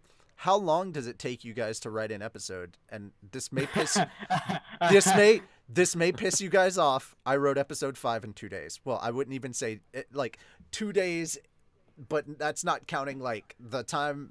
Like I was doing a whole bunch of other stuff during those 2 days. So technically, I guess you could say it took me around 6 hours to write episode 5. I mean, if you've got a Keep in mind, I've been writing for 20 years, so I do have this kind of down. You've been a little writing bit for more. 20 years, and Cocaine you is a hell of know a what you drug. want to write. Okay, well, okay. I'm gonna go ahead and out myself right now. At the age of 16, and this was before S and Super S were out, I wrote a Sailor Moon fan fiction that as S and Super S did come out, like I watched the Japanese versions because I needed as much information as possible. I wanted to do my research. I took it fucking seriously at 16 years old. I wrote a Sailor Moon fanfic. It's called Sailor Moon Legends. Only 7 chapters are up on fanfiction.net, but essentially I hand wrote this stuff, guys, and I continued handwriting it while I was in the military, while I was in the army. Yeah. Just saying. I continued handwriting it. It was over 300. I've gone through 3 drafts. The 7 chapters that are up on fanfiction.net are the 4th drafts. And going back and thinking over some of the stuff that I had written for it, I was like, oh my god. Like I feel so embarrassed about what I wrote. But I seriously wrote over 30 chapters with a prologue and an epilogue. That's pretty fun, though. Yeah. Wow. Well done. Yeah, so that's how, when I say I've been writing, I mean, I fucking wrote. And one of my biggest influences to jump back into something like that, usually music will also help. Like I'll hear a song and from that song, I will get a scene in my head and play that out. So for original content, that's how it is for me. For abridging content, it's very different. But the hardest episode that I've had to write, are we if we're talking abridged, I don't think there's been a hard one because I have source material right on my TV. I can just turn on my PS4 and plug on Verve and just watch it, and then from there I can get some ideas. Hashtag sponsored by Verve. Yeah, hashtag no, seriously, go check out Verve if you haven't already. For just $10 a month, you get 15 channels, including Rooster Teeth. Essentially, if you get a premium account, you are a Rooster Teeth First member, your Crunchyroll Premium, your Funimation Elite, like legit. If you're an otaku, get that shit done. You're also a Geek and Sundry Alpha, so if you're a critter, fucking get Verve. All right, yeah. I would say probably the hardest stuff is actually some of the original content that I'm writing. I'm kind of outing this right now. I don't really talk about it on the Fat Dog because I'm not trying to plug it too much, but Infinity's Light is a series that I'm writing for, and there's a lot of content out there for it. It's basically kind of like a web comic that we're dubbing, and I'm directing, and I'm the lead writer for.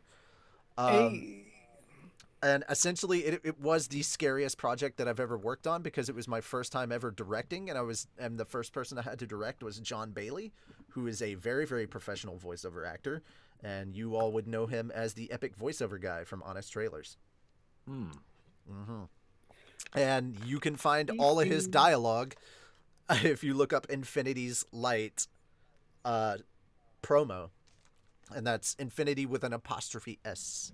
Just to plug that, but that was some of the hardest stuff. Nice gentleman. He is a very nice gentleman. If you go to, again, I'm plugging, and I'm sorry, it's just kind of leading into it. Recently, nope, it's up on Patreon right now. It'll be public tomorrow. On the Fairy Tale podcast, we did an interview with Mary Elizabeth McGlynn when we were at Anime Week in Atlanta, and one of the things that I talked about was how much of a sweetheart John Bailey was, and how thankful I am that he was the very first person that I did directing for in general. I'd never done voiceover directing. I'd never done any directing whatsoever. I went from acting to directing, and I'm just, I was a big ball of nerves and very, very scared, and he was the sweetest person to work with. But Aw. original content is very hard, is very much harder for me than abridged content. Yeah. That's my answer. Okay. My original thing to add on that was like, well, how can it be harder? You have so much more creative freedom. No, that's the hard part. You have too much creative freedom. The thing is, I've spent less time writing the actual script and more time in a separate doc building the entire world. And the crazy thing is, this is a story about a multiverse where you jump from universe to universe to universe, and shit is going down in each universe, and you have to fix it. So not only do I have to create, it's not monster of the week, it's fucking planet of the week, and then I have to like, you created an all new planet. Okay, what type of planet is this? Is this an Earth planet? Is this not an Earth planet? What's breathable? What is there sentient life? If so, what has that sentient life been like? How has their culture? You have to create the entire history and society for a whole world where that world is based around. Okay, let's say, what if frogs had grown to become like the dominant intelligent life form and like evolved to be humanoid? What would their entire society be like? Because it would be completely different from what ours would be. So you have to fucking sit down and think about that. So I spend more time on world building than I do on the actual story. But I have to sit here and build this world for 3 months, and then finally I'm like, okay, now I can put my characters in this world and have them interact. I feel like that's not necessarily a bad thing though, because it's not. And then I roll. And what's really crazy is because we have and I told Matt Mercer this and he loved it. Our characters, when we started writing them, we didn't realize how easy it would be to figure out like what our characters would do and how they would interact until we actually sat down and made D&D sheets for them. So we use 5e, and now I have D20 die that I will roll to kind of, because I don't want I kind of want some random shit to happen, and then, oh god, because if I'm suddenly like, this is where I wanted to go, and fuck, okay, no, that's absolutely a thing that would happen with this character, fuck, okay, yeah, they would fuck up how I want to do my story. I'm like, I want to be that salty DM where it's like the dice roll was like, you motherfuckers. So at the same time, it is helpful and it's definitely creative. Sometimes I'll be like, okay, this is happening, and then I'll roll a d20 and I'll see whether or not it takes me longer to get to the part of the story I want to work on. It can be a little frustrating, but it's also very fun. Mm-hmm. Sorry. No, you're fine. Episodes you had to write that were hard. Earl, anything? Yeah, or is it just the Tiba experience in general of just like the overbearing presence of Tiba?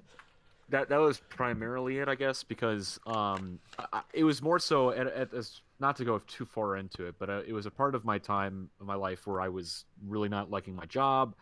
I was stressed out. I was trying to figure out whether or not I wanted to do Degree Man Abridged or another one, which that's still on the back burner. Gotcha. But then Tiba happened, and I went, oh well. Okay, that's something to distract me from what's currently happening in my life. And so I started doing it, and it was more so the pressure of the fact that I had watched these guys for so long, and I just wanted to see them. I wanted to see them laugh. I wanted to see. I mean, granted, I kind of wish we could have gotten some kind of reaction video, but then again, that probably would have been a monster of a beast to like deal with them. Mm-hmm. But it was just one of those things where I just wanted to just give them something to laugh at. And you know, as the numbers were ticking down, I had no idea if I was going to get in there, and I finally got to it, and I was like, "Oh shit!" How long did you work on your script? Mine was about, I want to say, 3 days. Oh, okay. I feel a bit better because I think mine was about the same for Log Horizon Abridged. Episode 1 was about 3 days. Yeah. I mean, we had a short deadline to get everything ready, so I was like, writing has to be. So probably as far as like the process of from script to end, episode 1 is probably the closest in line with the script when I originally wrote it. Cody, real quick, worst episode you've hardest episode you've written for? And then Hunter, I'll let you go last. Oh, how nice of you. Episode 1 of Berserk Abridged. Oh Just because God. there's just because there was so much, simply because there's so much to do and not a lot of material to work with. Gambino, why? Right. Oh, I don't even touch that. I decided No! Gambino, my boy. we'll get to it. Trust me. Hunter, Oh, it's your okay. turn. It's your turn, Hunter. I'm in the process of writing probably the most difficult episode I've written because it's Attack on Titan episode 2, and it's for 2 bits. One, because I'm condensing an entire arc into one episode, which is difficult on its own. Oh yeah. Oh yeah. 2, because I'm trying to incorporate original elements. I'm trying to incorporate a thing that is interesting, but I have to pull it off well or it will flop. Now that you've said that, Hunter, I think from the abridged, at least from Log Horizon abridged, I think the worst one, stress-wise for me, was probably episode 2, because episode 2 was condensing an entire arc into one episode. Yeah. And on top of that, right before we released it, I didn't say anything to anybody about it, but like just a few minutes while we were waiting on the upload and everything to go live, I was like, what if people don't like it? What if they don't get the jokes that I put in? Because I'm like, we had, I feel like episode 1 did so well because it was part of Tiba, and this was our first episode coming out after Tiba, so there was much more pressure and much more expectations on it, and so I felt like that was probably the stress-wise, that was my worst episode to write for. Just it wasn't the process of writing so much as it was like just Living up to the expectations. So just stress-wise, that was the worst episode for me. Yeah. Now I wrote episode 5, and I'm like, I really enjoy episode 5, and if the audience does it, well, I'm sorry, but at this point, I really like what I did. Been pretty unanimous for everybody that's actually looked over the script in its entirety has really enjoyed it as well. So at this point, I'm like, if the audience doesn't like it, well, fuck it. I'm gonna keep writing this the way that we've already set it up and the way that we enjoy it. Plus, there's gonna be a lot of stuff where people are like, well, I'm sorry, I'm gonna be the pulls up the glasses guy, but I don't know about this. And I'm like, motherfucker, do you know where we're taking this story? Like 4 arcs from now? No, you don't. Shut up and just enjoy it, man. That's kind of, I never get to say that to our audience. I feel like there are people in the audience, not naming names, but there are people in the audience, and you want to say that too. Well, here's the thing: is that with most, just in general, for bridging, just it has such this mob mentality that I absolutely despise. Oh So, yeah. where most people have a filter with their fans. If somebody's fucking up or being rude, like I've seen people do Overlord Abridged, and people will go on there and be like, this isn't as good as the numbskull is one. I'll fucking type out a giant paragraph being that is extremely rude, and you are an embarrassment to call yourself a fan of my shit if you're going over to other people and putting theirs down. How dare you? I have no idea if it's just a mentality of the stereotype of just anime fans, but I haven't really experienced that with super fiends or any kind of like when I look at Western abridged series. Also, I've noticed. That's the thing. Anonymity has a lot to play in it because nobody has walked up to my face and shit talked me about that. Yeah. I was like, if you fucking hate it, man, hey, this is the con I'm gonna be at. Go there and tell me to my face, man.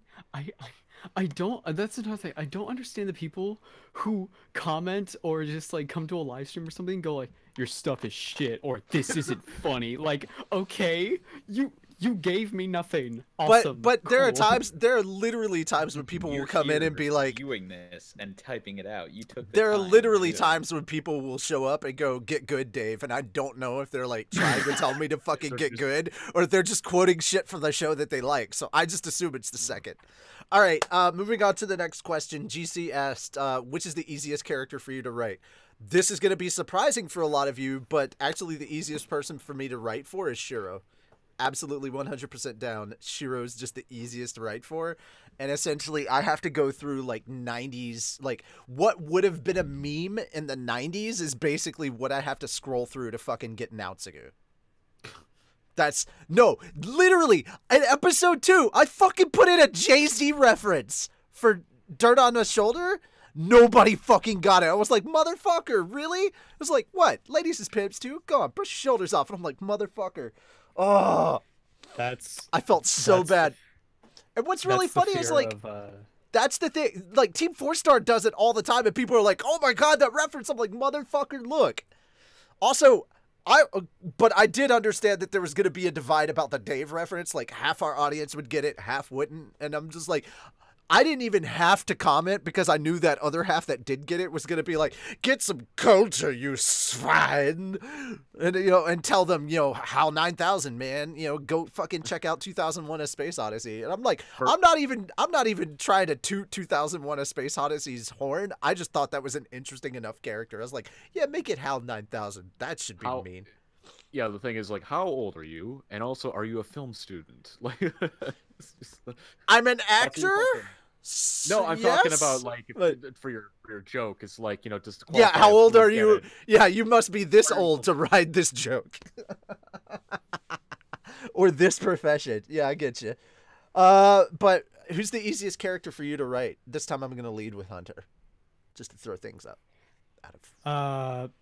Einzelgone, because I can very, very easily put in that gamer mentality. Yeah. Where wait, hold on. Are we talking about the skeleton, or are we talking about the inner monologue gamer? Well, in the Abridged series, Ainz doesn't really have an inner monologue. Oh, gotcha. Honestly, I find that part of Momonga very annoying. So I was just like, I ain't doing that shit. Bye. I just love any time that Demiurge is talking and he's like, "Oh, you don't understand the full scope of Ainz's plans." I'm just like, what? I'm just expecting 10,000 here, Keikaku. I'm just like, Nani?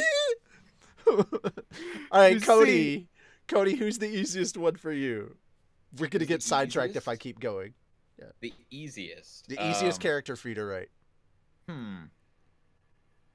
The easiest character for me to write, at least in my. No, the series that hasn't come out. The series that hasn't premiered yet.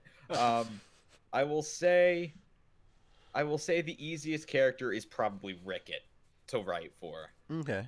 And it will come across once the episode is released, and I'm fairly certain that the choice that I made when writing him, with his direction and with his character arc, and with this being the start of his character arc, will be clear. It'll be concise, but it'll be enough but people get I'm fairly confident people will get a laugh out of it too. Okay. And that's kind of the biggest concern. Earl, what about you? For the D. Grayman, another one, it's the Millennium Earl. And then for Super Fiends, it's definitely Black Manta. Oh, nice. So are you looking forward to Aquaman? I am purely just for Black Manta. Because that dude, legitimately, Black Manta is probably the most metal supervillain ever. Because like, he always talk about the Joker. I won't go on a full-on tangent, but I'll just say, like, when in the comics, when Black Manta thought that Aquaman is dead, he retired from crime, opened up a fisherman's shop, and was happily serving these customers until he saw a news article that Aquaman was alive. He immediately killed everyone in the shop and put on his suit and was like, well, back to going to kill Aquaman. It's like, the dude is legitimately insane, and I love him. But you've got to realize, sir, without Batman, crime has no punchline. But yeah, okay. Moving on from that, I'm sorry. That just sounded like, well, here I go killing again. Yeah, exactly. All right. Well, literally, again, I won't go into it, but the scene is like, he's not even like, when he's killing all the people, he's just like a flat face. So it's like, that's literally it. It's like, well, I guess I better go back to killing people. Just to quickly answer this, Anime Master Dub, I have no intentions at the moment of putting a My Hero reference in LHA. But trust me, there's gonna be a Rick and Morty one coming soon. I will find a way to fucking hide Pickle Rick in an episode. If Tony can do the canon, I can put in Pickle Rick. Just saying. Pickle Rick! All right. Can I play Pickle Rick? No one's gonna play Pickle Rick. He's just gonna be there. Oh, He's like, I hereby cast myself for Pickle Rick as way to Cody's. take the wind out of my sails. No. dude. That's what it sounds like. Cody is like, I hereby cast myself as Pickle Rick. All right. I can't do that. Fat Dog. Orion says, do you guys have any tips on incorporating world development? I can't figure out how to do correctly. Oh, I don't know about how it is for you guys, but when I start building a world, the first thing I do is, instead of building a world, I play devil's advocate and I start asking like annoying, like what you would consider like basic but annoying questions. Let your inner YouTube commenter out to ask those really annoying questions. And if you can answer those questions, it's like, okay, I'm developing this world. Is this world based on something? Okay, yes. If it's based on something, what are those rules that you're keeping? Like, okay, say, just to keep it on the My Hero trade, say I'm doing a My Hero abridged. Okay, it's based in the universe of My Hero Academia, so we already have a lot of set up rules. What rules are we ignoring? That's number 2. All right, are any of the characters' personalities different? If so, which ones and how different? Are they the complete inverse? What, you start asking yourself, it's questions. I question everything when I'm world building, because that leads to more interesting and more creative and more distinct. I'm trying to remember the word I had in my head. More detailed stuff. Like, and it's okay if your audience doesn't know all those details, so long as you do. You need to, and you don't have to have it all memorized. You don't need to know the minutia of fucking everything, but just making sure that all the basics and some more detailed information is there. I do the same thing with character development. I was like, okay, is Shiro gonna still be the same that he kind of is? Okay, yes, he's gonna be that villain in glasses. He's gonna be very smart. What aspects of Shiro are gonna be different between our abridged series and what? And it's not. And I'll have these chats out loud, just like I'm doing right now, but with nobody, or maybe sometime with somebody. And there's people that I've sat down with that were writing something that when I go over it, they're like, I want you to look at this. And I'm like, okay. Then I start asking them questions and I haven't even read anything. And I'm like, if you can't answer these questions, I'm not going to read it. That's the kind of writing editor I am. I want to know, okay, what's this, and this? I'm going to be that asshole. If you can't tell me the answers to these questions, go back and write and make sure that in your writing, those questions have been answered. But that's just me. People might have a different take on it. So what about you? What are some of the tips that you have for world development? Cody, we'll go with you first. I would say only incorporate the world. Only incorporate as much as you're going to pay attention to in your story. That's also because you could, like the way I see it. That's how I get lost for 3 months building a world. Well, that's just it. You can get lost in developing this giant complex world, and in the end nothing has been done. Like you've created this big complex world, but nothing's happening in it. Nothing specific you're focusing on is happening. Nothing as wide as an ocean, as deep as a puddle. Same. Mm-hmm. Yeah. No, that's actually kind of a good way to put it. But that would just be my one thing. Only develop as much as you're going to pay attention to. Hunter, you're up next. What's yours? Don't dump everything on people at once. Yes.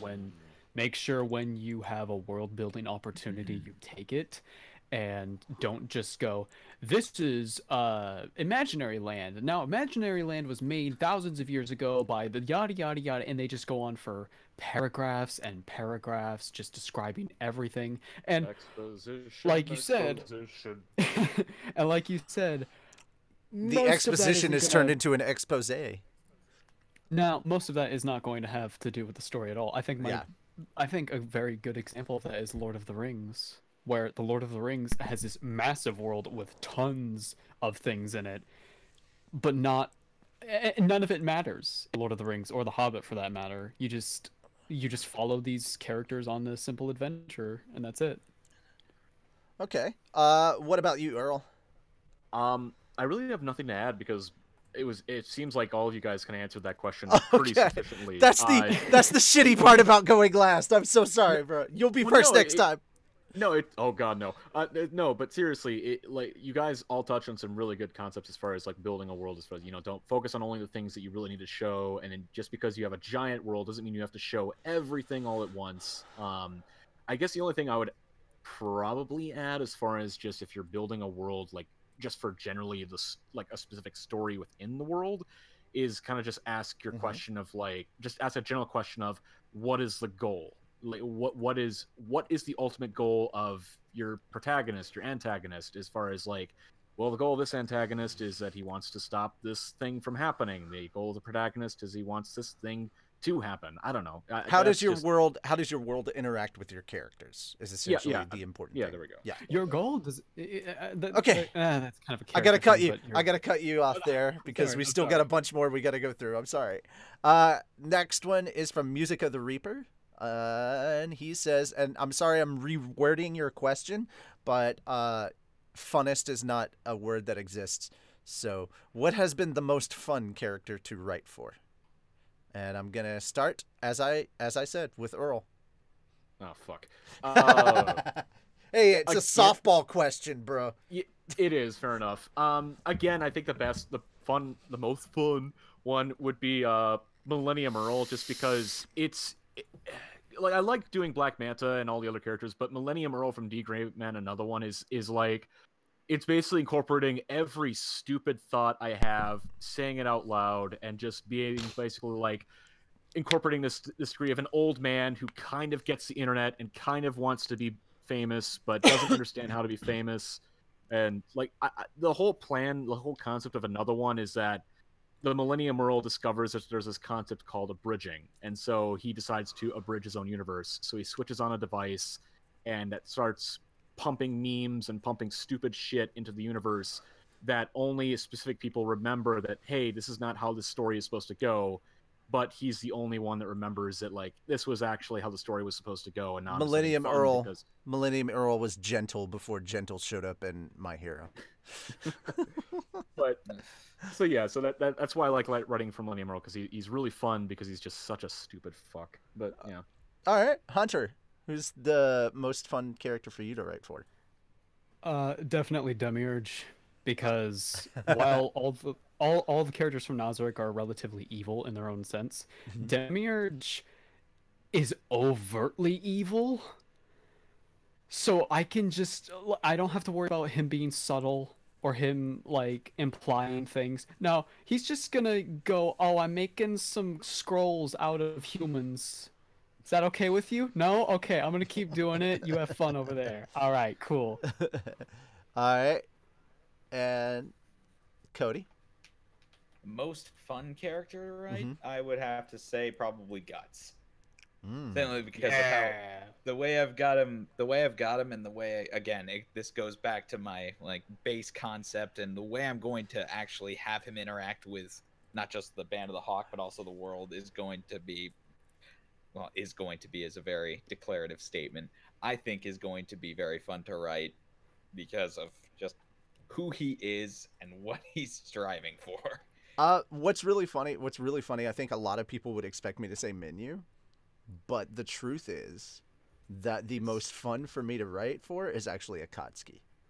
It's actually it's Akatsuki. It's absolutely Akatsuki. She was my most fun to write for because she has more dialogue than Menu does. Menu's around to kind of be smarmy once or twice in an episode and, just kind of do his thing. And the thing is, and I'm sorry for fans of Menu, but he was never actually supposed to be there. He was supposed to be a one-off character that showed up in episode 1, and the audience liked him so much. We were like, yeah, we can keep him around, and so essentially you kept Menu alive. But there's only so long that you can put him on life support. He's gonna go away eventually. Nobody's gonna kill him off or anything. It's just we're gonna put him in the background because there is important story in Log Horizon that we kind of want to focus on, and we don't want to keep using. I feel like it's gonna degrade Menu as a character if we keep putting him in as like, here's the menu line of the episode, and it's like, no. Let's we do have some plans. We do have plans for menu that we hope you're gonna enjoy that are gonna happen later on. But yeah, we're gonna be fading menu out for a little while to just focus on all the other characters that we've got there. And trust me, we like Menu too. We really do. I love voicing him, and you're gonna get plenty of Menu stuff because I'm still planning on doing. Okay, we're gonna start doing, probably by the end of this month, we're gonna start doing Menu Mondays on when I start streaming gaming content on Mondays, and it'll be Menu playing some video game. And right now, the big one that I think Tony's trying to push for is Menu plays Fallout 4. Just remember that any character that Menu plays, he's going to automatically name Dave, because if I as the player fuck up, it's not Menu's fault, it's Dave's fault. Fucking Dave. Quit being a Dave.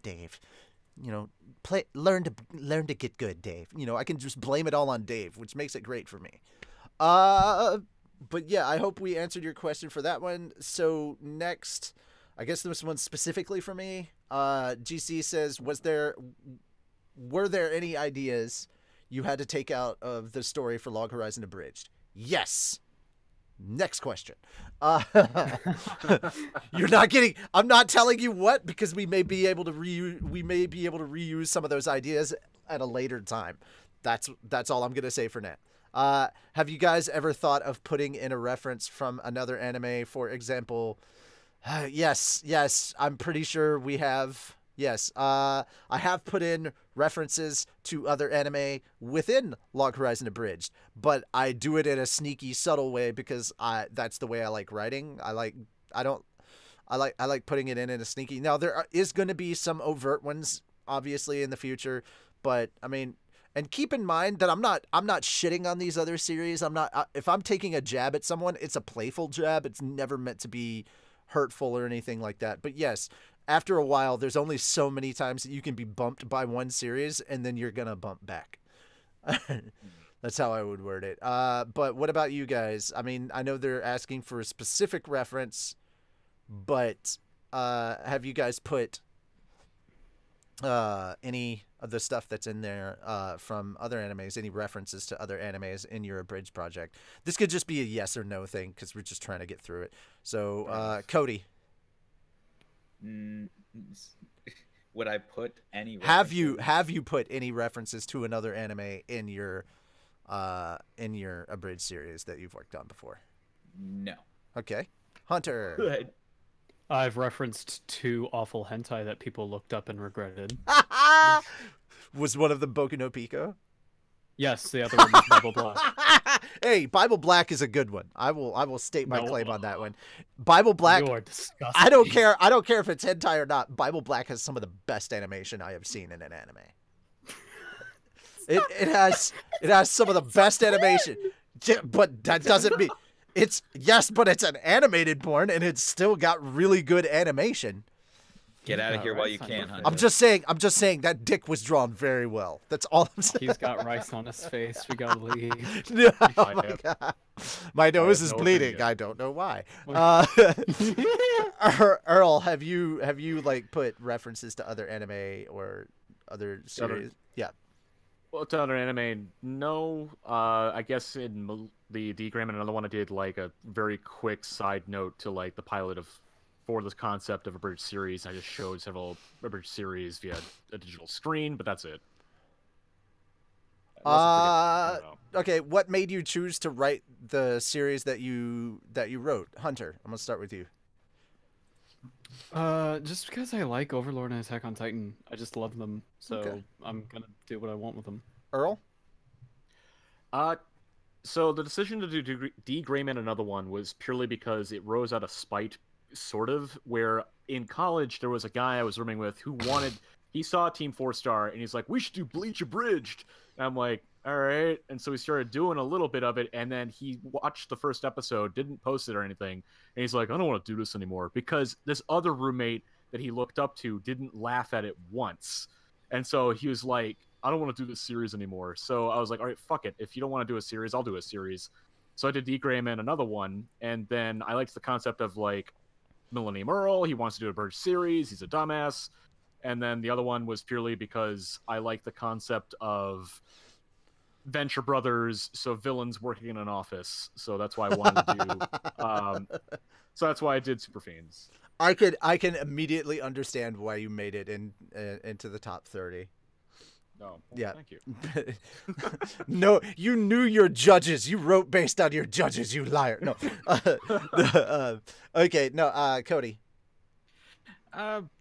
With my series, just because I had, such a it moved me in a very, very interesting way when I first watched it, and I just thought, okay, this could be a really cool love letter to this thing. Yeah. That I like. And GC, to answer your question, why did I want to write Log Horizon Abridged? Because I liked Log Horizon. That's basically it. Have you ever seen Ruby or My Hero Academia? Yes. Yes. Yeah. Yeah. Okay. I've got to scroll up because apparently there was a lot. I don't want to tell you their ideas. Oh no. And would you put it into an abridged series? I'm doing a Ruby abridged series that I'm writing for right now. Go check out Dust to Dust Productions, Ruby abridged. So I think everybody here has kind of, even if it's just some, have seen those two series in some capacity. Yes? Yeah. Okay. Yeah. Okay, I scrolled and then I lost where everything was because, well, no, it's Lightspeed Fast. Holy crap. Okay. There we go. You got not from anyone else. You can't. All hail Minu-sama. Oh, hi. Thanks for that. To everyone in the oh God, he kept asking it over and over. My repetitive. We're slowly going through the questions. We're doing a Q&A right now. If you have any Qs, we will A them. Chat or stream. This is both technically. Anime, shut up. Yeah. Yeah. No, I'm pushing by ideas. If they said no, then I would accept the answer. No. Okay, how about that? No. Just no, I'm not putting My Hero Academia references in Log Horizon Abridged. If that makes you feel a little bad, I'm sorry. They have to say Plus Ultra. They have to. No, they 'cause don't. It's funny. Okay, here's a good one from GC. Are there any tropes that you hate writing? Yes. Yes. Yes. The thirsty Yes. chick trope. I fucking hate it. I look at you. I squint. So I've tried to do something different than the just typical yandere thirsty with Akatsuki. And for those who were there for the live stream that we did for the post-credit scene for episode 5, you'll know what I'm talking about. If you weren't there, oops. What about the rest of you? Who said the other one? The I look at you, I squint. Who said that one? That was me, you Hunter. fucker. Okay, I'm having to watch on YouTube. I didn't look over at my other screen and see whose icon was flashing. Seen his... You see, Albedo is a yandere, Yeah. but she's scary, and that's the fun part. It comes across as scarier. Okay, That's Earl, is there a trope that you hate writing? I'm such kind of a newbie writer that I really don't. If I have written a trope into it, I have no idea if I've done it or not. Well, I it doesn't really necessarily have to be an abridging trope. It could just be a general trope. I They guess weren't as a trope- specific. I guess as a trope I really don't like doing is that because I was guilty of this, I think, when I was really early starting writing, is that basically like the main character always being able to do pretty much everything. So doing the Gary Stu or Mary Stu Yeah. or whatever, I hate that, which is why in a way, in Log Horizon they do a really good job of it. In Abridged, Shiro comes off as like the one guy who really knows what he's doing, and he has to deal with all these idiots. And there's going to be a lot of things that we do to prove that he has like character flaws and shit like that. Like the fact that he's not as good of a gamer as he thinks, and that Akatsuki is fucking epic at games. I mean, in episode 1, I feel like we established that when he admitted that he played League of Legends, and Akatsuki just referred to him as a basic bitch. And Yep. I also loved last month I was trying to talk to Tony, and he's like, "I'm in the middle of a game." I was like, "What are you playing?" He goes, "Log Horizon." I go, "You basic bitch." Yeah, I got to call the director, Fat Tony 92. I got to call him a basic bitch for playing it, because of course. Then in that case, I will move on to Cody. What is a trope you do not like writing? I haven't experienced in my very in my very limited scope. I have not really come across a trope I dislike writing. What I find the most challenging, though, is is writing an all-powerful villain. I find that very challenging for whatever reason, because I can't, well, I can't relate to that. Right. Okay. Okay. Yourself as some kind of overlord of unnatural power. Oh no, never. I'd never think that highly of myself. I just try and stay humble. Cody Bowen, if you want to know who voices what character and any of the characters in Log Horizon Bridge, make sure to go and check the description, because it will show you the list of who did what. But in order to answer your question, I do. Hello, Dave. Menu is my icon for a reason. Real quick, guys, I've actually got to take off here. Yeah, we're about to. Alex Barron, no, we did not announce when the next episode is coming out, because we're not doing that anymore. We are sick and tired of putting out dates and then not meeting those dates. So yeah, You've learned. Hooray! we have. Anime Master Dub, what is your favorite anime besides the one you abridge? The one I'm abridging isn't even my favorite anime, and I don't know, because it can change.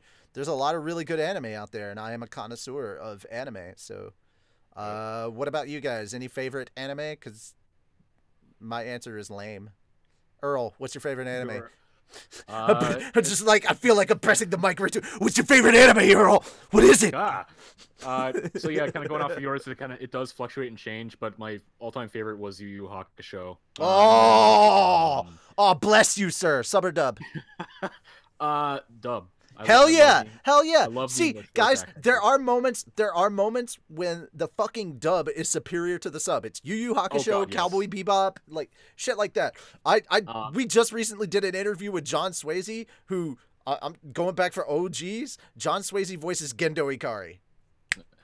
And my boy. And I guess My Hero Academia, and then that's it. Okay, and, for the new stuff. Okay, gotcha. Cody. I'd say a current favorite of mine, just because I got so wrapped up in it, would be what is it? Black Lagoon. Oh, yeah, that's a good one. Yeah, no, I really enjoyed it. And finally, Hunter. Gurren Lagann. Oh, hell My yeah. man. My man. My man. He's becoming respected. The sassy sarcastic. I'm just kind of trying to. How much did Shiro pay to make the system stop calling him? We will never tell you. To make him stop calling him Dave. That's for us to know and you to never find out. If Little Karibo was here, would he say it was Steve? I don't know. He might. Who's the biggest Dave on your staff? You are. Nice. What gave you the idea for Menu-sama? HAL 9000. Because that would jeopardize. No, it's the mission, not the plan, Space Baguette. Mission. Because that would jeopardize the mission, Dave. Can we be friends? Maybe. Depends on how much the microtransaction is. Yeah, nice. I don't write for this show. No, Space Baguette. Okay, no. Okay. Do you have a Discord? Yes, we do have a Discord, but it's for patrons only at the moment. I am in the process of trying to talk Tony out of that. I haven't technically started it. Does Minu-sama know the way? Minu-sama invented the way. Thank you very much. Well, maybe you tried asking him. Question. Listen to me. No, I never listened to you, Trip. Never. Did you ever receive bad writing advice? Oh, yeah. Yes. Oh, yeah. Yeah, oh, yeah. Absolutely. Yeah, definitely. People who try to give you constructive criticism, they just boil it down to, oh, yeah, this isn't good. That's okay. This is going to create controversy, but we'll this will create controversy. Even if they're right. That's how we'll end Yeah, this. that's right. We will end this Like, with At controversy. least give a reason. Like, come on. Yeah. Mhm. Break it down so we can, you know. Okay, move I'm forward gonna and, end this you with know, a very learn controversial something. opinion, which So our how very simple many caveman like. writing brains Ah. can understand. So my simple lizard brain can make it.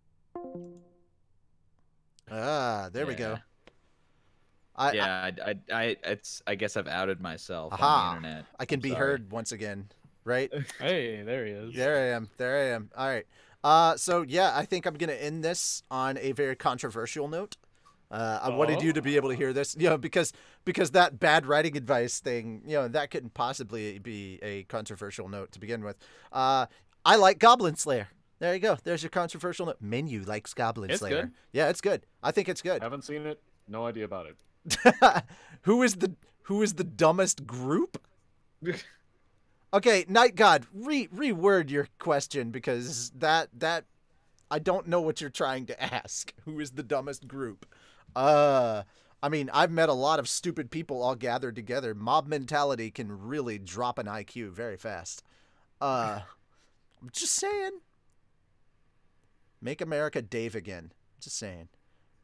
No, not always. Not always. I feel that, okay, Anime Master Dub, I'm just telling you right now that I feel like if you start off with sub, you're going to prefer sub. If you start off with dub, you're going to prefer dub. But, I mean, I've watched shows that are really like both dubbed and subbed, and nowadays they're really, really close to each other.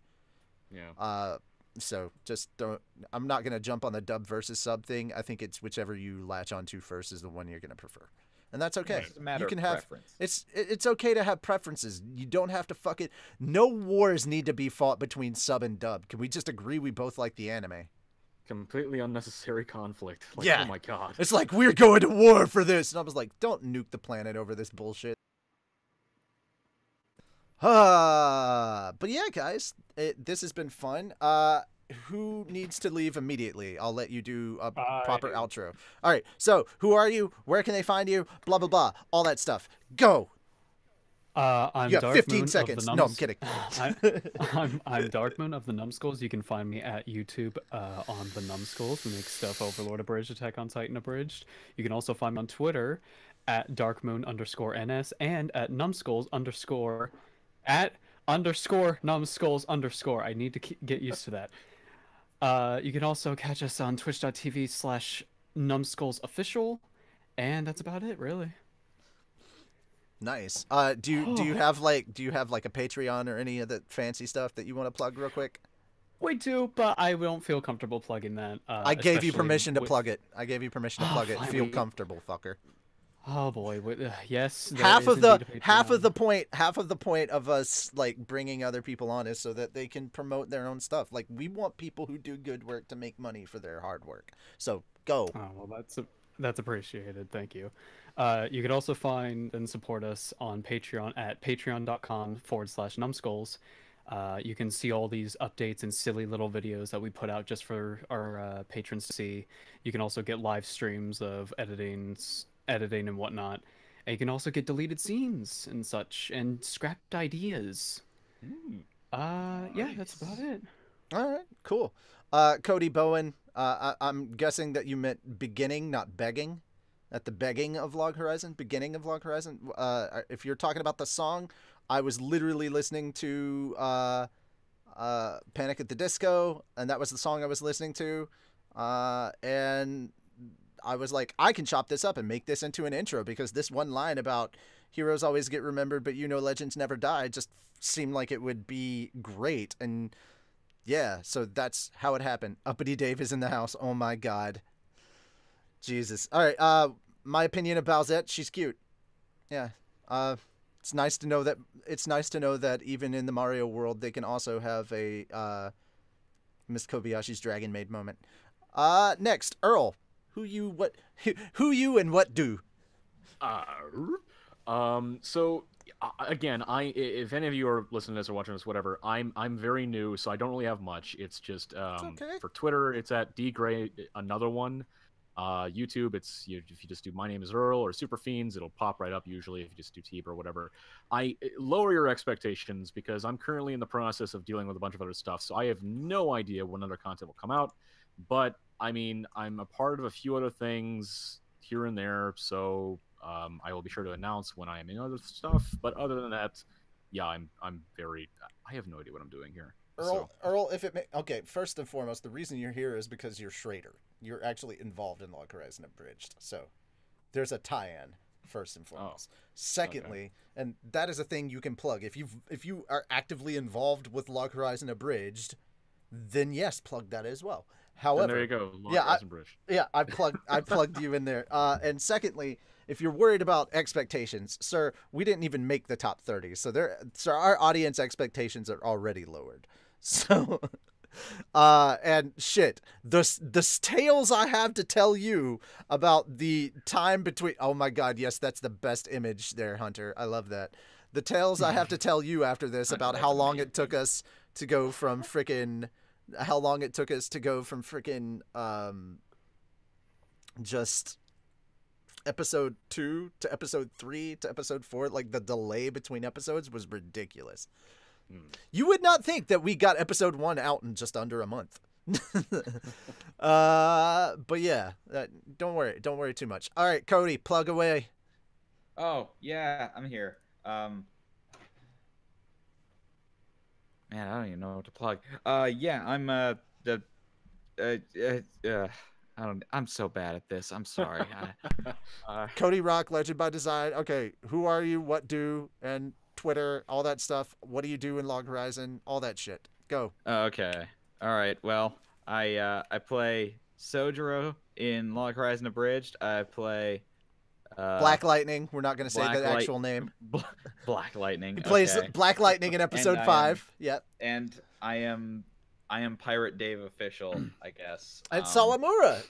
And Sawamura in the Ace of Diamond one shot. That's right. Which, if you guys don't know, that does have a tie-in. To Log Horizon Abridged. So Sawamura from our Ace of Diamond one shot actually becomes Pirate Dave. So make sure to go and check that out to see kind of the funniness that is that. And speaking of Ace of Diamond, you do manga dubs with me on the Fairy Tale podcast of Ace of Diamond. Yes, I've started doing that. Yeah. And that's been fun. So if you enjoyed our Ace of Diamond Abridged and you want to get more Ace of Diamond content, run over to Fairy Tale Podcast, spelled just like the anime, and check that out. We also just recently Cody and I together put out 3 chapters of Black Clover today. So there's new content. Yeah. And I mean, I'm going to have Berserk Abridged come out, episode 1 come out relatively soon. It's in the editing phase right now. I'm also involved in productions by the Let's Dub Project, Slap Happy Chaps. He's like an actual, like, legit voice actor as well. Oh yeah, I do professional voiceover. But I'm really just doing that until my abridging career takes off. Yeah, right.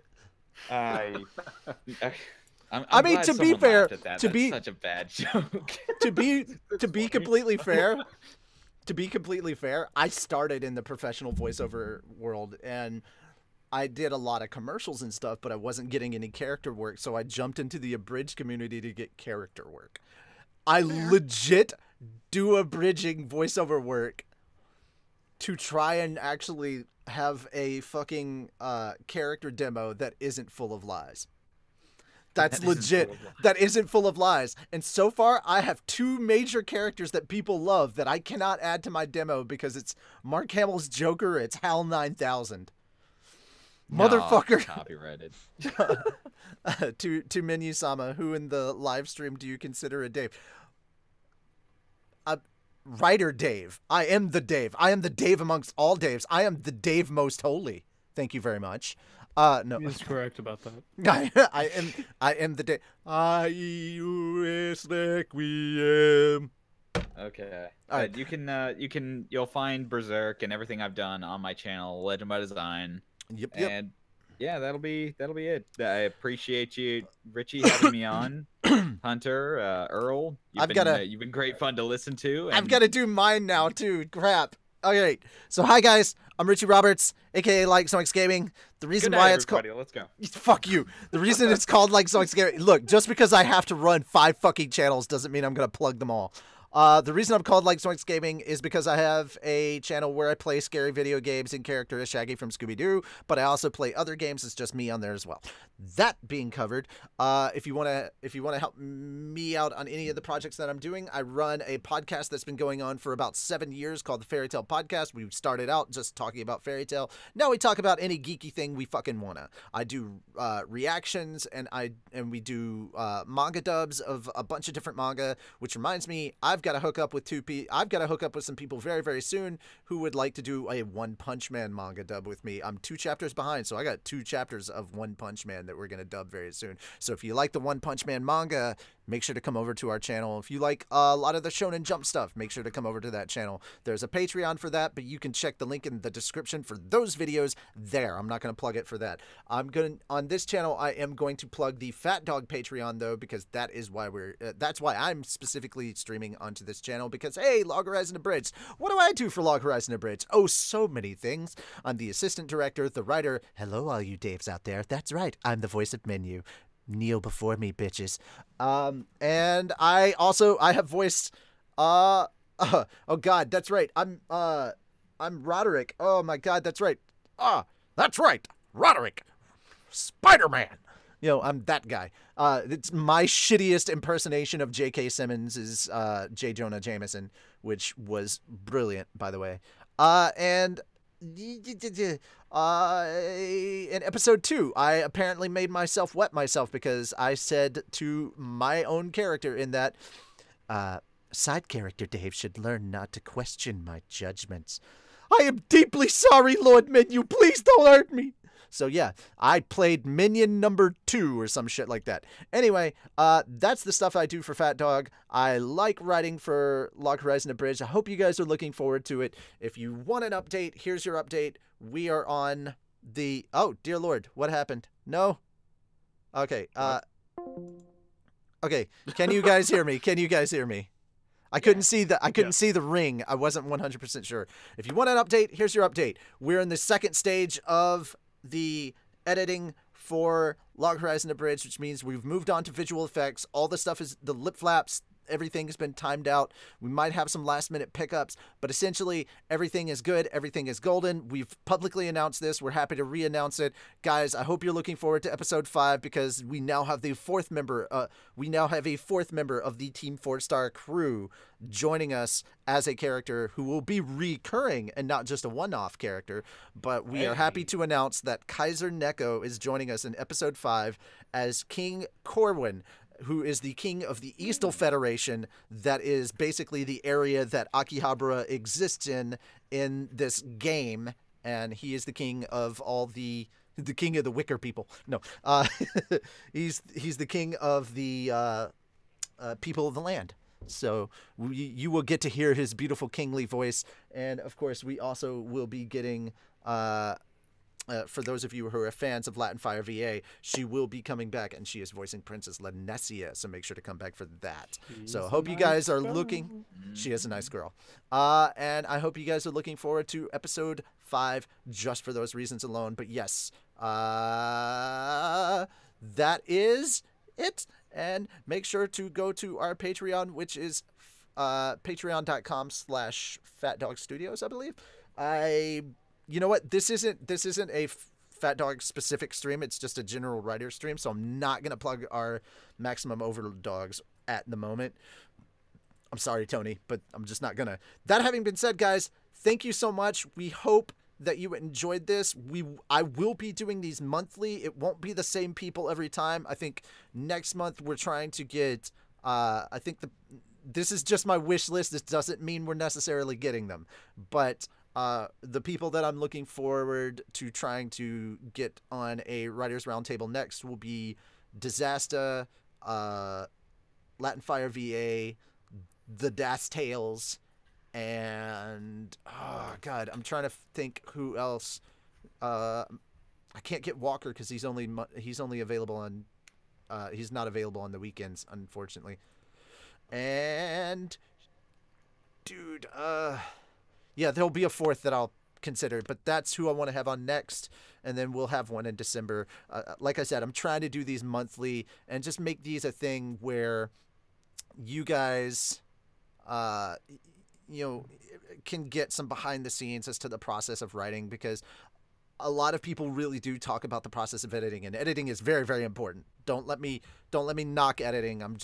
I think that writing should also get discussed openly in a much more in a much more, I don't have a word for it. It should just be discussed openly in order to help people who might be struggling with their writing or might have questions about writing.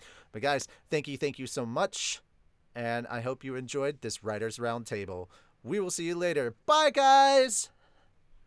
You guys can say bye, too. It's okay. Oh, Goodbye. bye. See you later. Goodbye, Dave. And